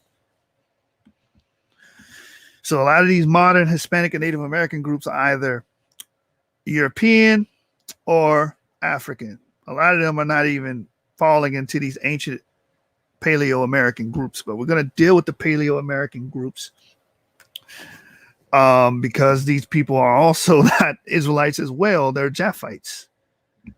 It says, nevertheless, two founding lineages of Asian origin, haplogroup C and haplogroup Q, were described long ago. So C and Q are the major haplogroups that found America, and Q is all over America, where C is only relegated to the north. It says haplogroup C is virtually limited to North America, while haplogroup Q M242 is present as QL54 all over the double continent, with two main Native American founding sublineages, Q-M3, Q-L54, XM3L330. Little information is available about the distribution of these two sublineages, except that they arrive concomitantly in Mesoamerica, where Mexico acted as a recipient for the first migration wave, followed by a rapid southward spread into the southern continent. In the last years, thanks to the advances in DNA sequencing technologies, which allow large-scale analysis of nearly complete Y chromosome sequences, and the increasing participation of citizens to genealogical projects, International Society of Genetic Genealogy, new L54 sublineages have been identified. Yet both the current level of resolution of haplogroup Q and its phylogeography remain inadequate to explore the history and demography of Native American population from a Y chromosome perspective. To provide new clues on the genetic history of the Americas, here we present a comprehensive reassessment of the Pan-American Y chromosome haplogroup Q-L54, including a detailed reconstruction of its phylogeography and a description of its relationship with the Eurasian branches of the haplogroup Q. Right. So the Eurasian branches, which we're going to deal with here in a minute, are, I believe, ancestral. They're upstream markers of QL54. The results, the comparisons of 154 Y chromosome sequences, of which 34 new, with the AOO sequence, a member of the deepest branch of the Y chromosome phylogeny, revealed 1550 nucleotide positions carrying derived allelic states. Out of these, 826 variant positions were not annotated, and 488 were also not described in the ISOGGY full or in Carmen at all. 6 variants were located within the coding regions. All right, I'm going to skip the technical jargon because I want to get to the ancient sample. You guys can read this article on your own. Right here, it says the phylogeny reveals 4 main bifurcations, identifying 5 main subhaplogroups of Q. QL275, Q-F1096. So when you're talking to, real quick, sidebar, when you're having a discussion with an Aboriginal, first you ask them, what is your DNA? Then secondly, you ask them, okay, if you're saying that you were in America during these paleo times or Neolithic times, then why don't you have haplogroup Q? Because that's what we see that's ubiquitous in ancient America. You do not see haplogroup E here. All right. You keep reading. QF1096, QY2659, QL330, and QM1107. 2 sub-branches of QM1107, QZ780, and QM3 are American-specific and characterize the ancient remains of Anzac 1 and Kennewick, respectively. You see this? Ancient remains. They found skeletal remains in America and sequenced the genomes.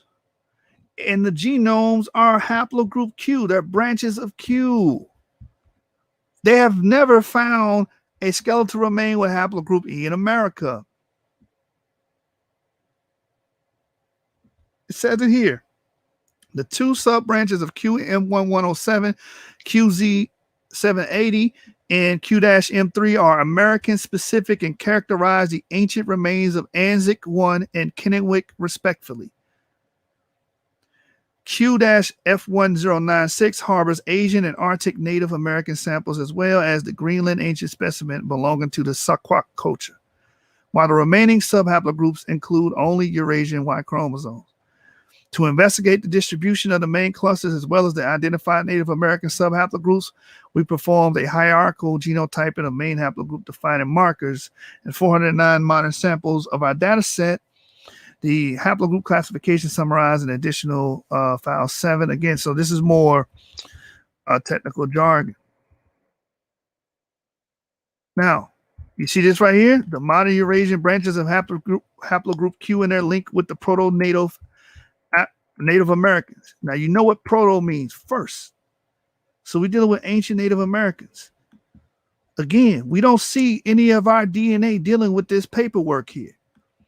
You don't see haplogroup E up here. You don't see YAP positive up here. So we don't have anything to do with ancient America. We have nothing to do with ancient America. There's no physical proof. There's no genetic proof of that. But the genetics is revealing that these people do. So it says QL275 is the branch originated by the first bifurcation before 26,000 years ago, between 27.8 and 32.5 thousand years ago, according to Posnick et al. Of haplogroup Q. It comprises of QY1150 and QM378.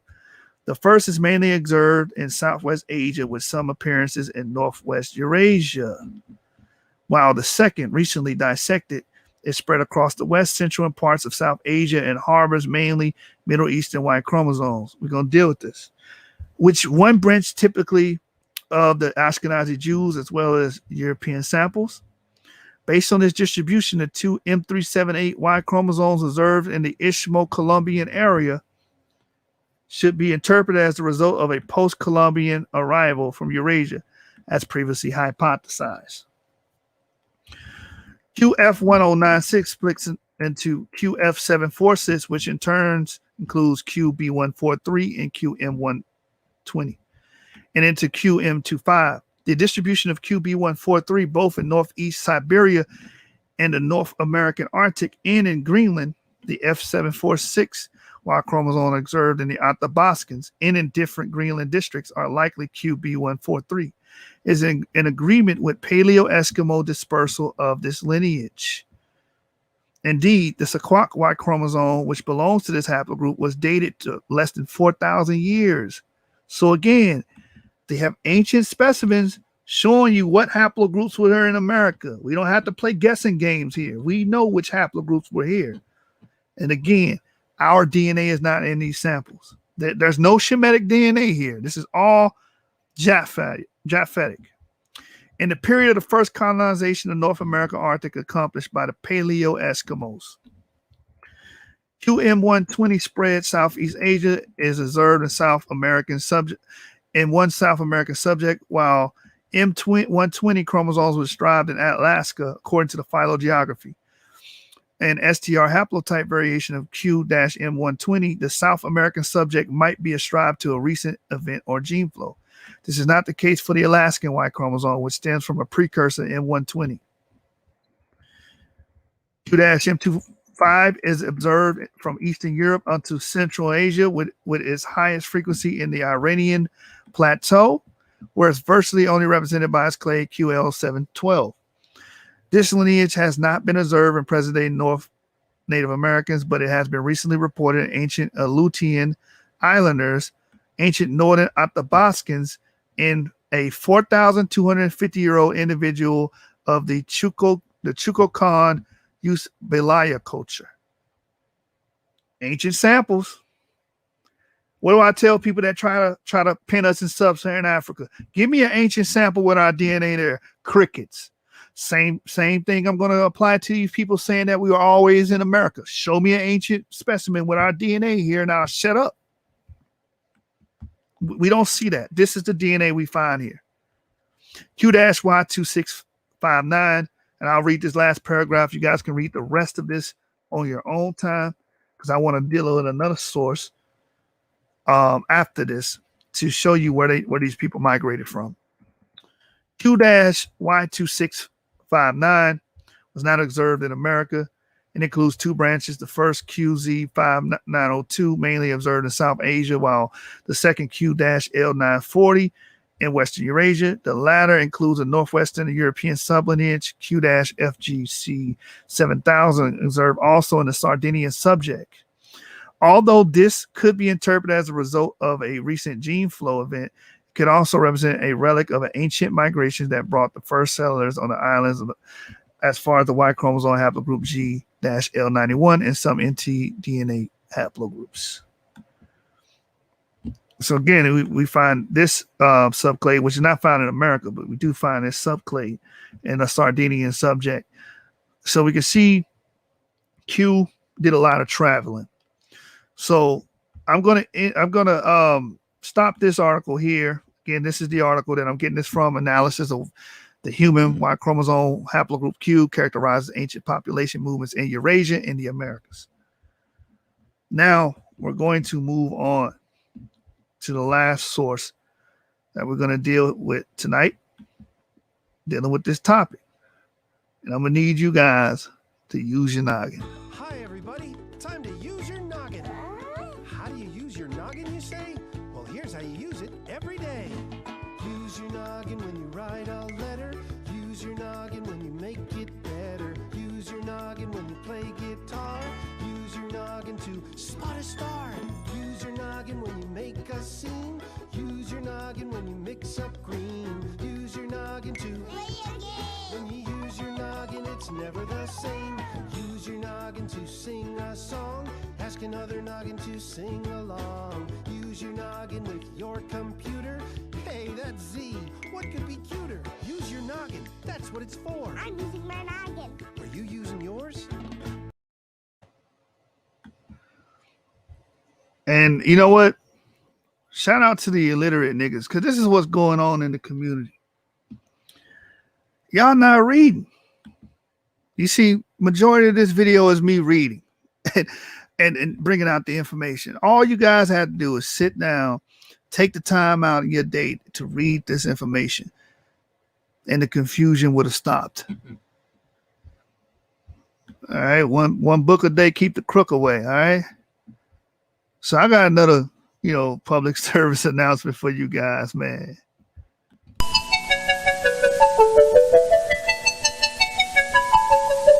Butterfly in the sky, I can go twice as high.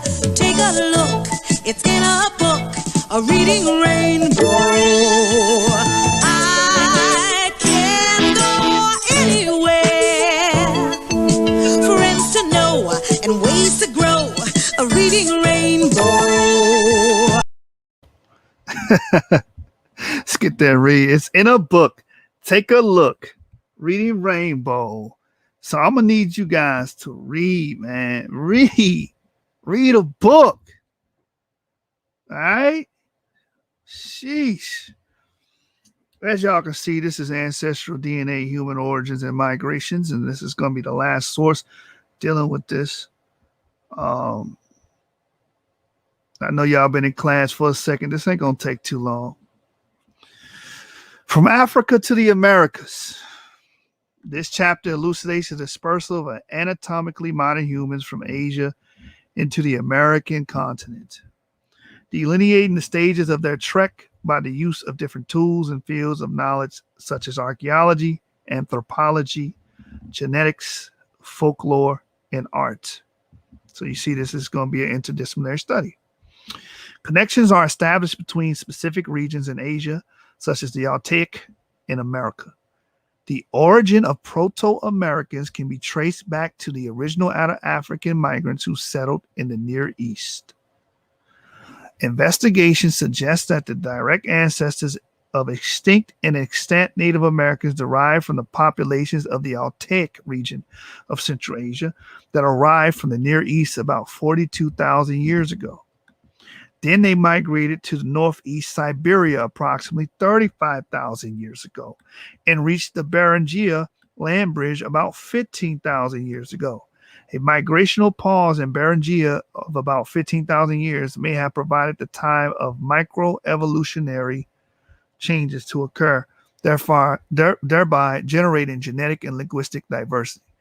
The factors that played a role of these migrations include climatic conditions, diversity of habitat and geographical barriers, genetic markers, anatomical features, language, culture, and spiritual practices signal a kinship between the ancestral Asian and American populations.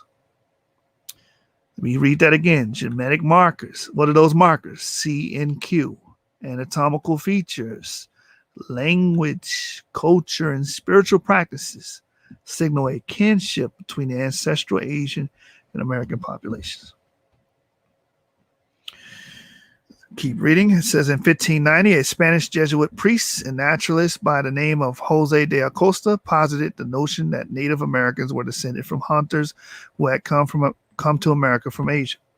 It is not clear what observation or ideas prompted him to formulate such a theory, considering that over 400 years ago, he had little scientific information on which to base such an assessment. Since the prevailing views at the time where the Columbus discovered China, it is possible that Father Acosta was influenced by the ideas of the time. Since then, scholars have tried to elucidate the exact provenance, route, and time of migrations of paleo-natives to America in a number of disciplines such as anthropology, archaeology, linguistics, and genetics have contributed over the years trying to answer these questions. Today, more than 4 centuries after Acosta's initial declaration, investigators are still in search of explanations. Over the years, we have learned that the origin of Proto-Americans can be traced back to the original outer African migrants that settled in the Near East. And I've said this in shows I've done prior. The Near East encompasses the Caucasus. The Near East encompasses Egypt. The Near East is huge. When you see people say the Near East in a book dealing with geography or history, the Near East is encompassing a huge area. Okay? Now watch where they say these people come from. It says, migrants that settled in the Near East, probably in what is today northern Pakistan, approximately 60,000 to 50,000 years ago. So they're saying that these people came from Pakistan. Interesting, okay? It says from the Near East, this population dispersed in different directions. One branch traveled along a coastal route bordering Southwest Asia, the subcontinent of India, Southeast Asia, and finally into Oceania. You know, those people that that Ron Dalton is saying is Israelites. No, these people come from Pakistan, and they're not Israelites. They're Japhites. So we pointed out CF lineages, which this will be Q, which falls on the CF lineage, would mean that they descend from Japhet. As Josephus says, the Japhites will be the first peoples in Europe, and the earliest fossils that we find in Europe have haplogroup C, haplogroup IJK, haplogroup K in Romania. Therefore, this is the lineage of Japhet. These Paleo-Americans will be from Japhet. Another dispersal wave migrated in northeasterly directions, eventually reaching Central Asia about 42,000 years ago. Investigators have proposed that the direct ancestors of extinct and extant Native Americans derived from the Altaic region of Central Asia. From Altaic, Paleo-natives traversed toward Northeast Asia, reaching extreme Northeast Siberia approximately 35,000 years ago. From there, humans move into Beringia, a relatively flat land bridge that is periodically submerged every 100,000 years or so as glaciers melt during the warm interglacial periods. Now, from here, I got my book pages here. I wrote my pages down this time. Now, I want to go to 360, page 360. And I'm going to wrap this up in a nice little bow. We've seen where they came from. All right. Let's see if I'm missing anything right here. The Near East. While the similarities in language, culture, and spiritual practices may suggest links between groups of individuals, genetic markers are also useful in establishing affinity. You know, DNA, that stuff that you guys deny. This is how you show who's who and where they come from. DNA. For example, genetic markers are increasingly providing information on the story of how modern humans travel from East Africa to Near East and beyond. The immediate landmass encountered by modern humans after they left Africa was what we know today as the Arabian Peninsula. It's postulated that these people arrived in Near East and then started a circum-Indian dispersal eastward along the coast of Iran, Pakistan, and the subcontinent of India. It is speculated that early in this migration, a group of travelers took a turn northward into Central Asia via northern Pakistan. Thus, the Near East, and specifically Pakistan, may have played a pivotal role in the peopling of Central Asia, Northeast Asia, Siberia, and the American continent. So, recap. The Paleo-Americans would have dispersed from Pakistan. The haplogroups that they harbor, C and Q. These haplogroups have nothing to do with haplogroup E at all. Let's keep reading. I'm almost done.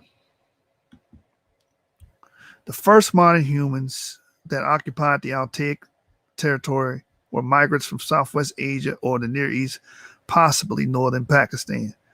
This part of the world is located within the putative southern coastal route traveled by modern Homo sapiens in their out-of-Africa trek. It is thought that these modern humans reached a part of Southwest Asia approximately 60 to 7,000 years ago or earlier.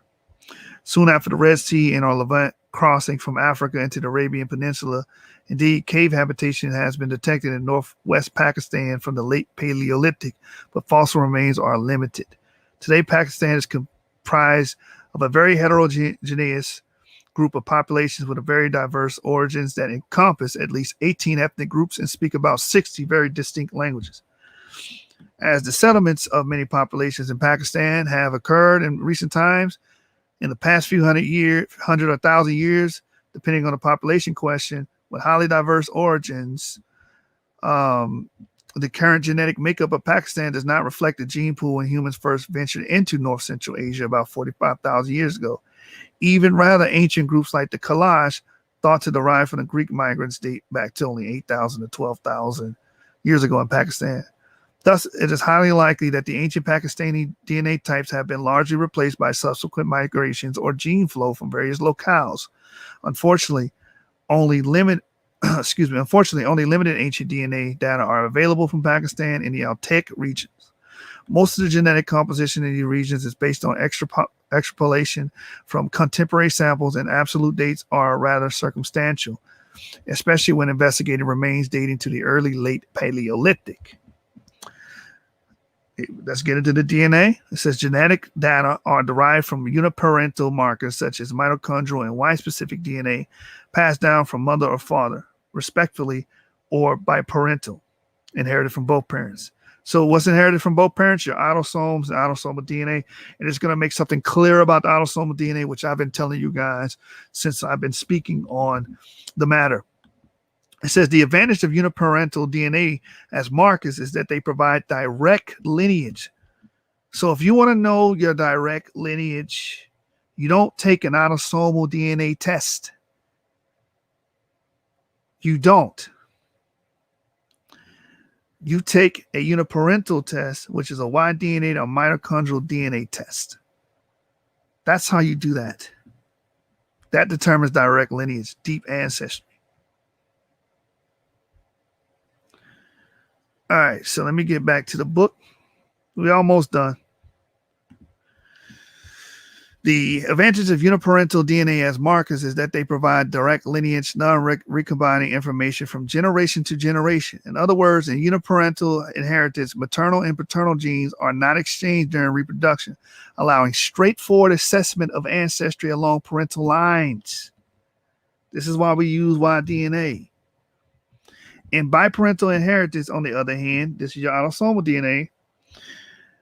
The genetic material from both parents is reshuffled every generation as a result of exchanges of maternal DNA and paternal DNA within chromosomes. This reorganizes maternal and paternal DNA within individual chromosomes. Thus, the resultant recombined chromosomes are a mixture of both parents. This recombination of DNA makes it difficult to follow the maternal or paternal ancestry using biparental inheritance. So you can't follow ancestry with autosomal DNA. I've been telling y'all that. It just tells you the admixture. In the case of Y-specific genes, they allow assessment of paternal ancestry in individuals and populations. Thus, for example, when investigators are interested in ascertaining the migration of male individuals from the Silk Road or from North Pakistan to Altai, they examine the distribution of Y chromosome-specific markers that occur within the geographic range. Then they also would compare those distributions to those outside that range, see if the markers originate from those areas or whether they originate from other parts of the world. In addition, the Y chromosome is, for the most part, devoid of functional DNA. Almost the entire Y chromosome is made up of highly repetitive DNA sequences performing no obvious function. Thus, it's likely that the Y chromosome sequences are essentially selective neutral. Selective neutrality is paramount in evolutionary studies because the frequency of DNA markers is totally dependent on the occurrence of mutations and random frequency changes from generation to generation. All right, I'm going to skip this. This is more technical jargon. I want to get to Y chromosome. But I wanted to read that portion about uniparental markers, Y-DNA, mtDNA, and why you have to use them to determine lineage. All right. So let me go back to the book. The Y chromosomes. Although Y chromosomes are usually examined using a number of genetic markers such as short tandem repeats, insertion deletions, and point mutations, they are ultimately characterized according to haplogroups or types. Scientists to characterize and compare and distinct human populations use these haplogroups as genetic markers. For example, the contemporary Y chromosomes of general population of Pakistan are mainly R1AZ93, JP209, and LM20. These three haplogroups represent over 50% of the Y types in Pakistan. In the Altaic population, R1AZ93 is the most abundant haplogroup, with frequencies ranging from 50% in the southern Altaic to 11.8% in the northern Altaic regions. It is possible that these high R1AC93 frequencies represent an original migration from the Near East via Pakistan to the Altaic. This is especially the case in relation to the southern Altaic, considering the area's reported genetic affinities to Southwest Asia. R1AZ93 was transported to Bronze Age Indo-Europeans west of the Urals into the plains in the deserts of Central Asia in the metal-rich Altai mountain range. Thus, it is possible that R1AC93 signals an early Neolithic, approximately 12,000 years ago, migration from the area of Pakistan into Central Asia in Altaic. It is interesting that RM207, the ancestor R1AC93, is also thought to have originated in Southwest Asia, possibly before the last glacial maximum during the late Paleolithic, 26 to 34,000 years ago. In pertinent investigation, 24,000-year-old remains of a boy, the Malta boy, belonging to haplogroup RM207, were recovered from an area just east of the Altaic. This person was a member of a group of people that hunted big game in North Central Asia, extending into Siberia during the late Paleolithic at a time of extreme glaciation. These studies may suggest that people carrying haplogroup RM207 were part of the original population of Southwest Asia and Pakistan that migrated to Central Asia. Overall, these results could be interpreted as evidence for two migrations, one early during the late Paleolithic and a second one more recent, dating to after the last glacial maximum from Southwest Asia via Pakistan to North Central Asia in the Altaic.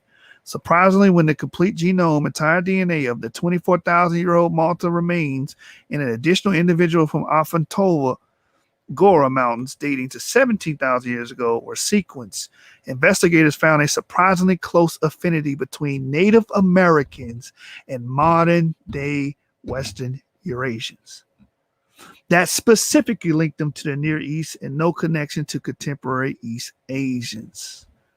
So through DNA and through this ancient Malta boy, they have shown a genetic link. This is how they're able to infer the migration pattern via what? Pakistan. This is where you people originally dispersed from. These will be Japhites going into Paleo America. Let me read that again. Investigators found a surprisingly close affinity between Native Americans and modern-day Western Eurasians. And why are they connected to modern-day Western Eurasians? Because of haplogroup RM207 that was found in the Malta boy. Now, if you know about phylogeny, you know that R and Q are brother clades, and they both descend from the same parental clade, which is haplogroup P. And we see these groups being directly linked together.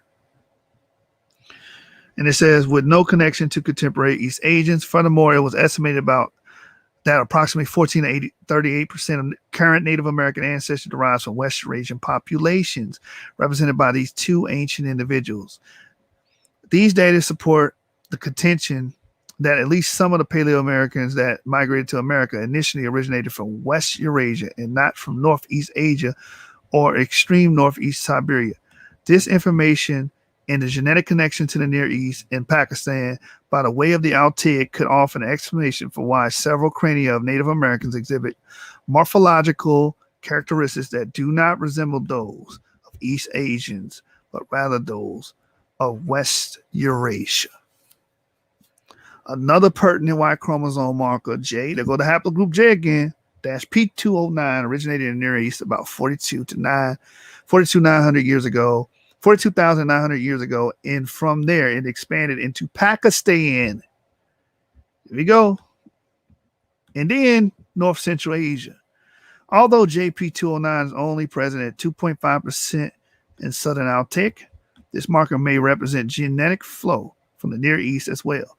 However, this marker does not appear in Native Americans and thus considering its low frequency in the Southern Altic, it is possible that JP209 dropped out via random chance genetic drift from the starting Asian Paleo-Native migrants before the Beringian crossing, or it was lost from the founding population after the arrival to America. Pakistan and the Southern Altic share a number of other Y chromosome markers as well. Of those, haplogroup QM242 and CM130 are particular interest as they are also found in America. QM242 is the original mutation that gave rise to lineage Q. All other types of Q haplogroups derive from it. QM242 possibly originated in Central Asia approximately 31,000 years ago, and from there expanded to the north and west, eventually reaching the Altic, northern Siberia, and then the American continent. At the southwest extreme of its range in northern Pakistan, the frequency of QM242 ranges from 2.1% to 5.2%. Depending on specific population in question. It is in Pakistan that the most ancient types of the Q haplogroup are seen. The less defined and older QM242 and QM346. The QM346 type derives from QM242. The QM242 type is ancestor of QM346. QM346 originated in Central Asia in the northern Altic. The frequencies of all haplogroups Q categories range from 68% to 40%, and these individuals are almost totally of the QM346 type. Southern Altic, on the other hand, possess 16.7% Q, with all individuals belonging to younger Q-L54 mutation, considering the easterly progression in place of origin and sequentially younger age of haplogroups Q-M242, QM346, and QL54. In that order, it is possible that these mutations occurred as humans migrated northeastward from Near East towards Central Asia and the Altics. All right. So a lot was being brought out today. What we brought out was the bombshell, man. To recap, we showed that there was population replacement that took place in America. Well, most people we were already informed on, but we saw the genetic side of it. A lot of these Hispanic populations either have a European or a African component. When we talk about admixture, a lot of the Paleo-American males, like the early peoples of Santo Domingo and the Arawak tribes and stuff of that nature, a lot of those males died off, and the Europeans began to take their women and make children. And this is why you see a large Iberian Peninsula influence on the gene pool. A lot of these people, if they took their DNA test, 9 times out of 10, it will be a European marker. Okay.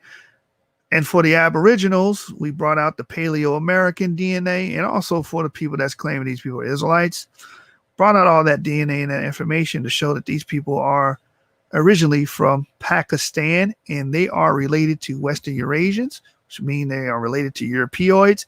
And we know, according to our research and studies, Europeoids would be Japhites and not Shemites. If you did Ancestry DNA, Emily Williams, I don't think they give you the Y DNA. They probably just give you ancestry composition. I will refer you to 23andMe to get your Y chromosome or X chromosome if you're a female. He said, read Isaiah 56 for those upset about the info. So again, recapitulate again. These people come from the Pakistan area and radiate through the Altic and Central Asia into America. We know this because we can see the same haplogroup and ancestral haplogroups for haplogroup Q in northeastern Pakistan. Okay, and the modern populations are an amalgam of European and Africans. So again, if you're a Hispanic or you're a Native American, the caveat is that you could very well be haplogroup E, but you have to take your test.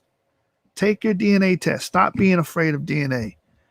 And before I get out of here, all y'all had to do was read a damn book. Read a book, read a book, read a motherfucking book. Read a book, read a book, read a motherfucking book. motherfucking book. Read a book, read a book, read a motherfucking book. Read a book, read a book, read a motherfucking book.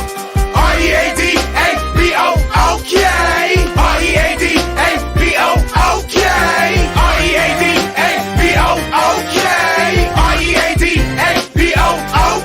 Not a sports page, not a magazine, but a book, nigga. A fucking book, nigga. Not a sports page, not a magazine, but a book, nigga. A fucking book, nigga. Not a sports page, not a magazine, but a book, nigga. A fucking book, nigga. Not a sports page, not a magazine, but a book, nigga. A fucking book, nigga. Read a book, read a book, read a motherfucking book. Read a book, read a book, read a motherfucking book. Read a book, read a book, read a motherfucking book. Read a book, read a book, read a motherfucking book. R-E-A-D-A-B-O-O-K. R-E-A-D-A-B-O-O-K. R-E-A-D-A-B-O-O-K. R-E-A. All right, man. Listen, I saw a question I'm going to answer. I'm not going to do a whole Q&A session. If y'all want to do that, we can do it at another date.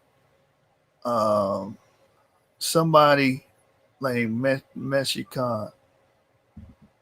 Meshi Khan says, may I ask you, so you no longer teach that Mexicans are Israelites and that the lost tribes are not to be found in America?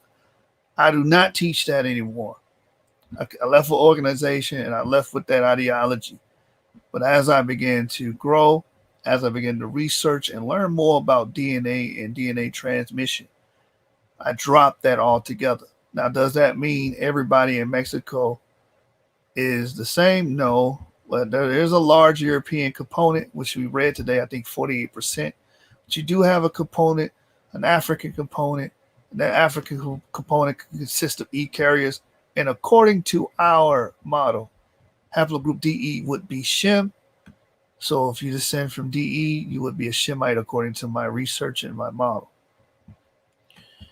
All right. In fact, my name's Yashub Issachar because I descend from a Mexican. And when I initially became an Israelite, I came to the knowledge and understanding. I always was an Israelite, but I came to the knowledge and understanding of it.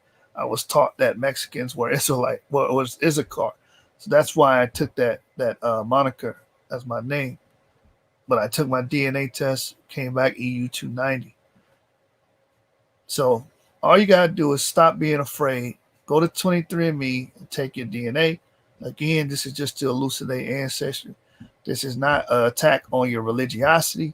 This is not an attack on your belief system. Continue to follow Judaic practices and keep the commandments. But we're just going to bring out truth here, man. That's what we're here to do. We the source. And if we the source, we got to live up to that name. All right? I'm going to bid you guys farewell. Shalom.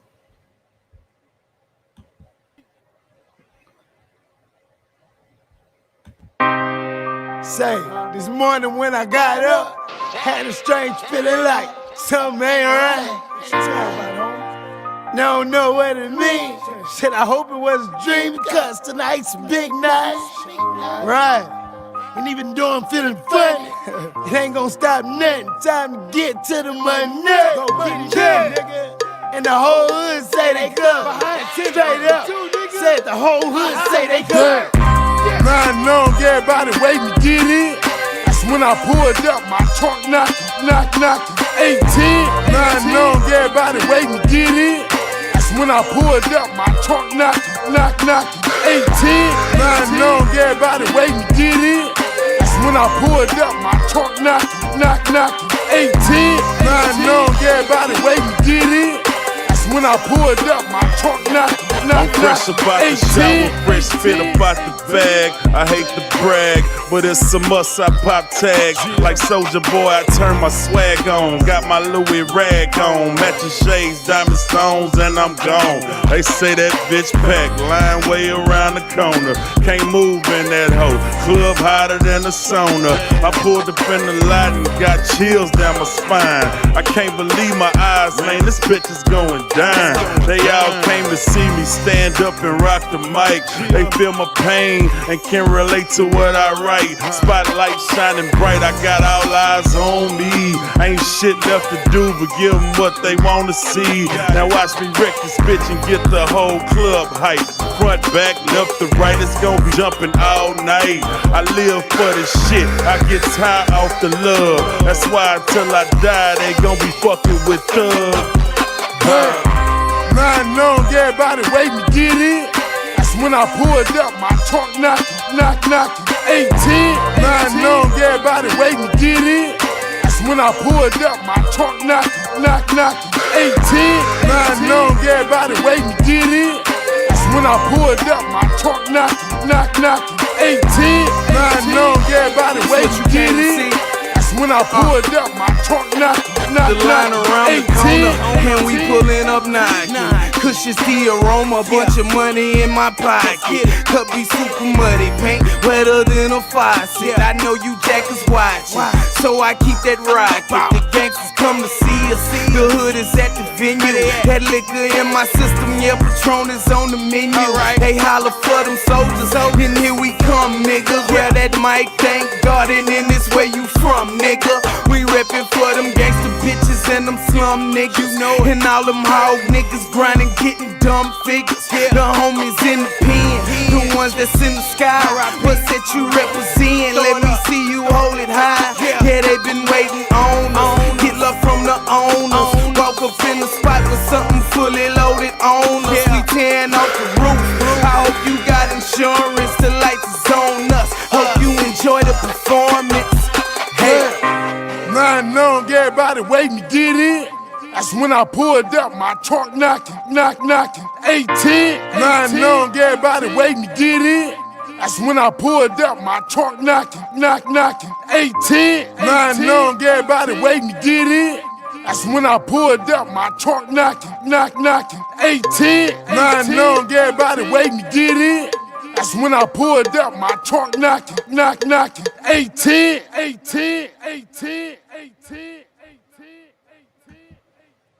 Hey man, for everybody that's upset, you know what I'm saying? I had a few trolls in here earlier that was upset, man. Just a reminder for you brothers. This is you guys. This is y'all, man. I'm telling you, man. Y'all cry me a damn river. You looking at yourself cry in the mirror? That's you niggas, man. One more time before we get out of here, bro. This y'all get mad at information. You looking at yourself cry in the mirror?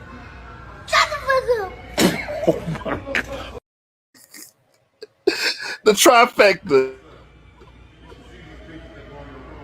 You looking at yourself cry in the mirror? All right, man. 7 gang sauce gang over everything. You know how we rocking, man. 7 candlesticks up, and I've been telling you niggas it ain't a debate. It's a stick up. Gang.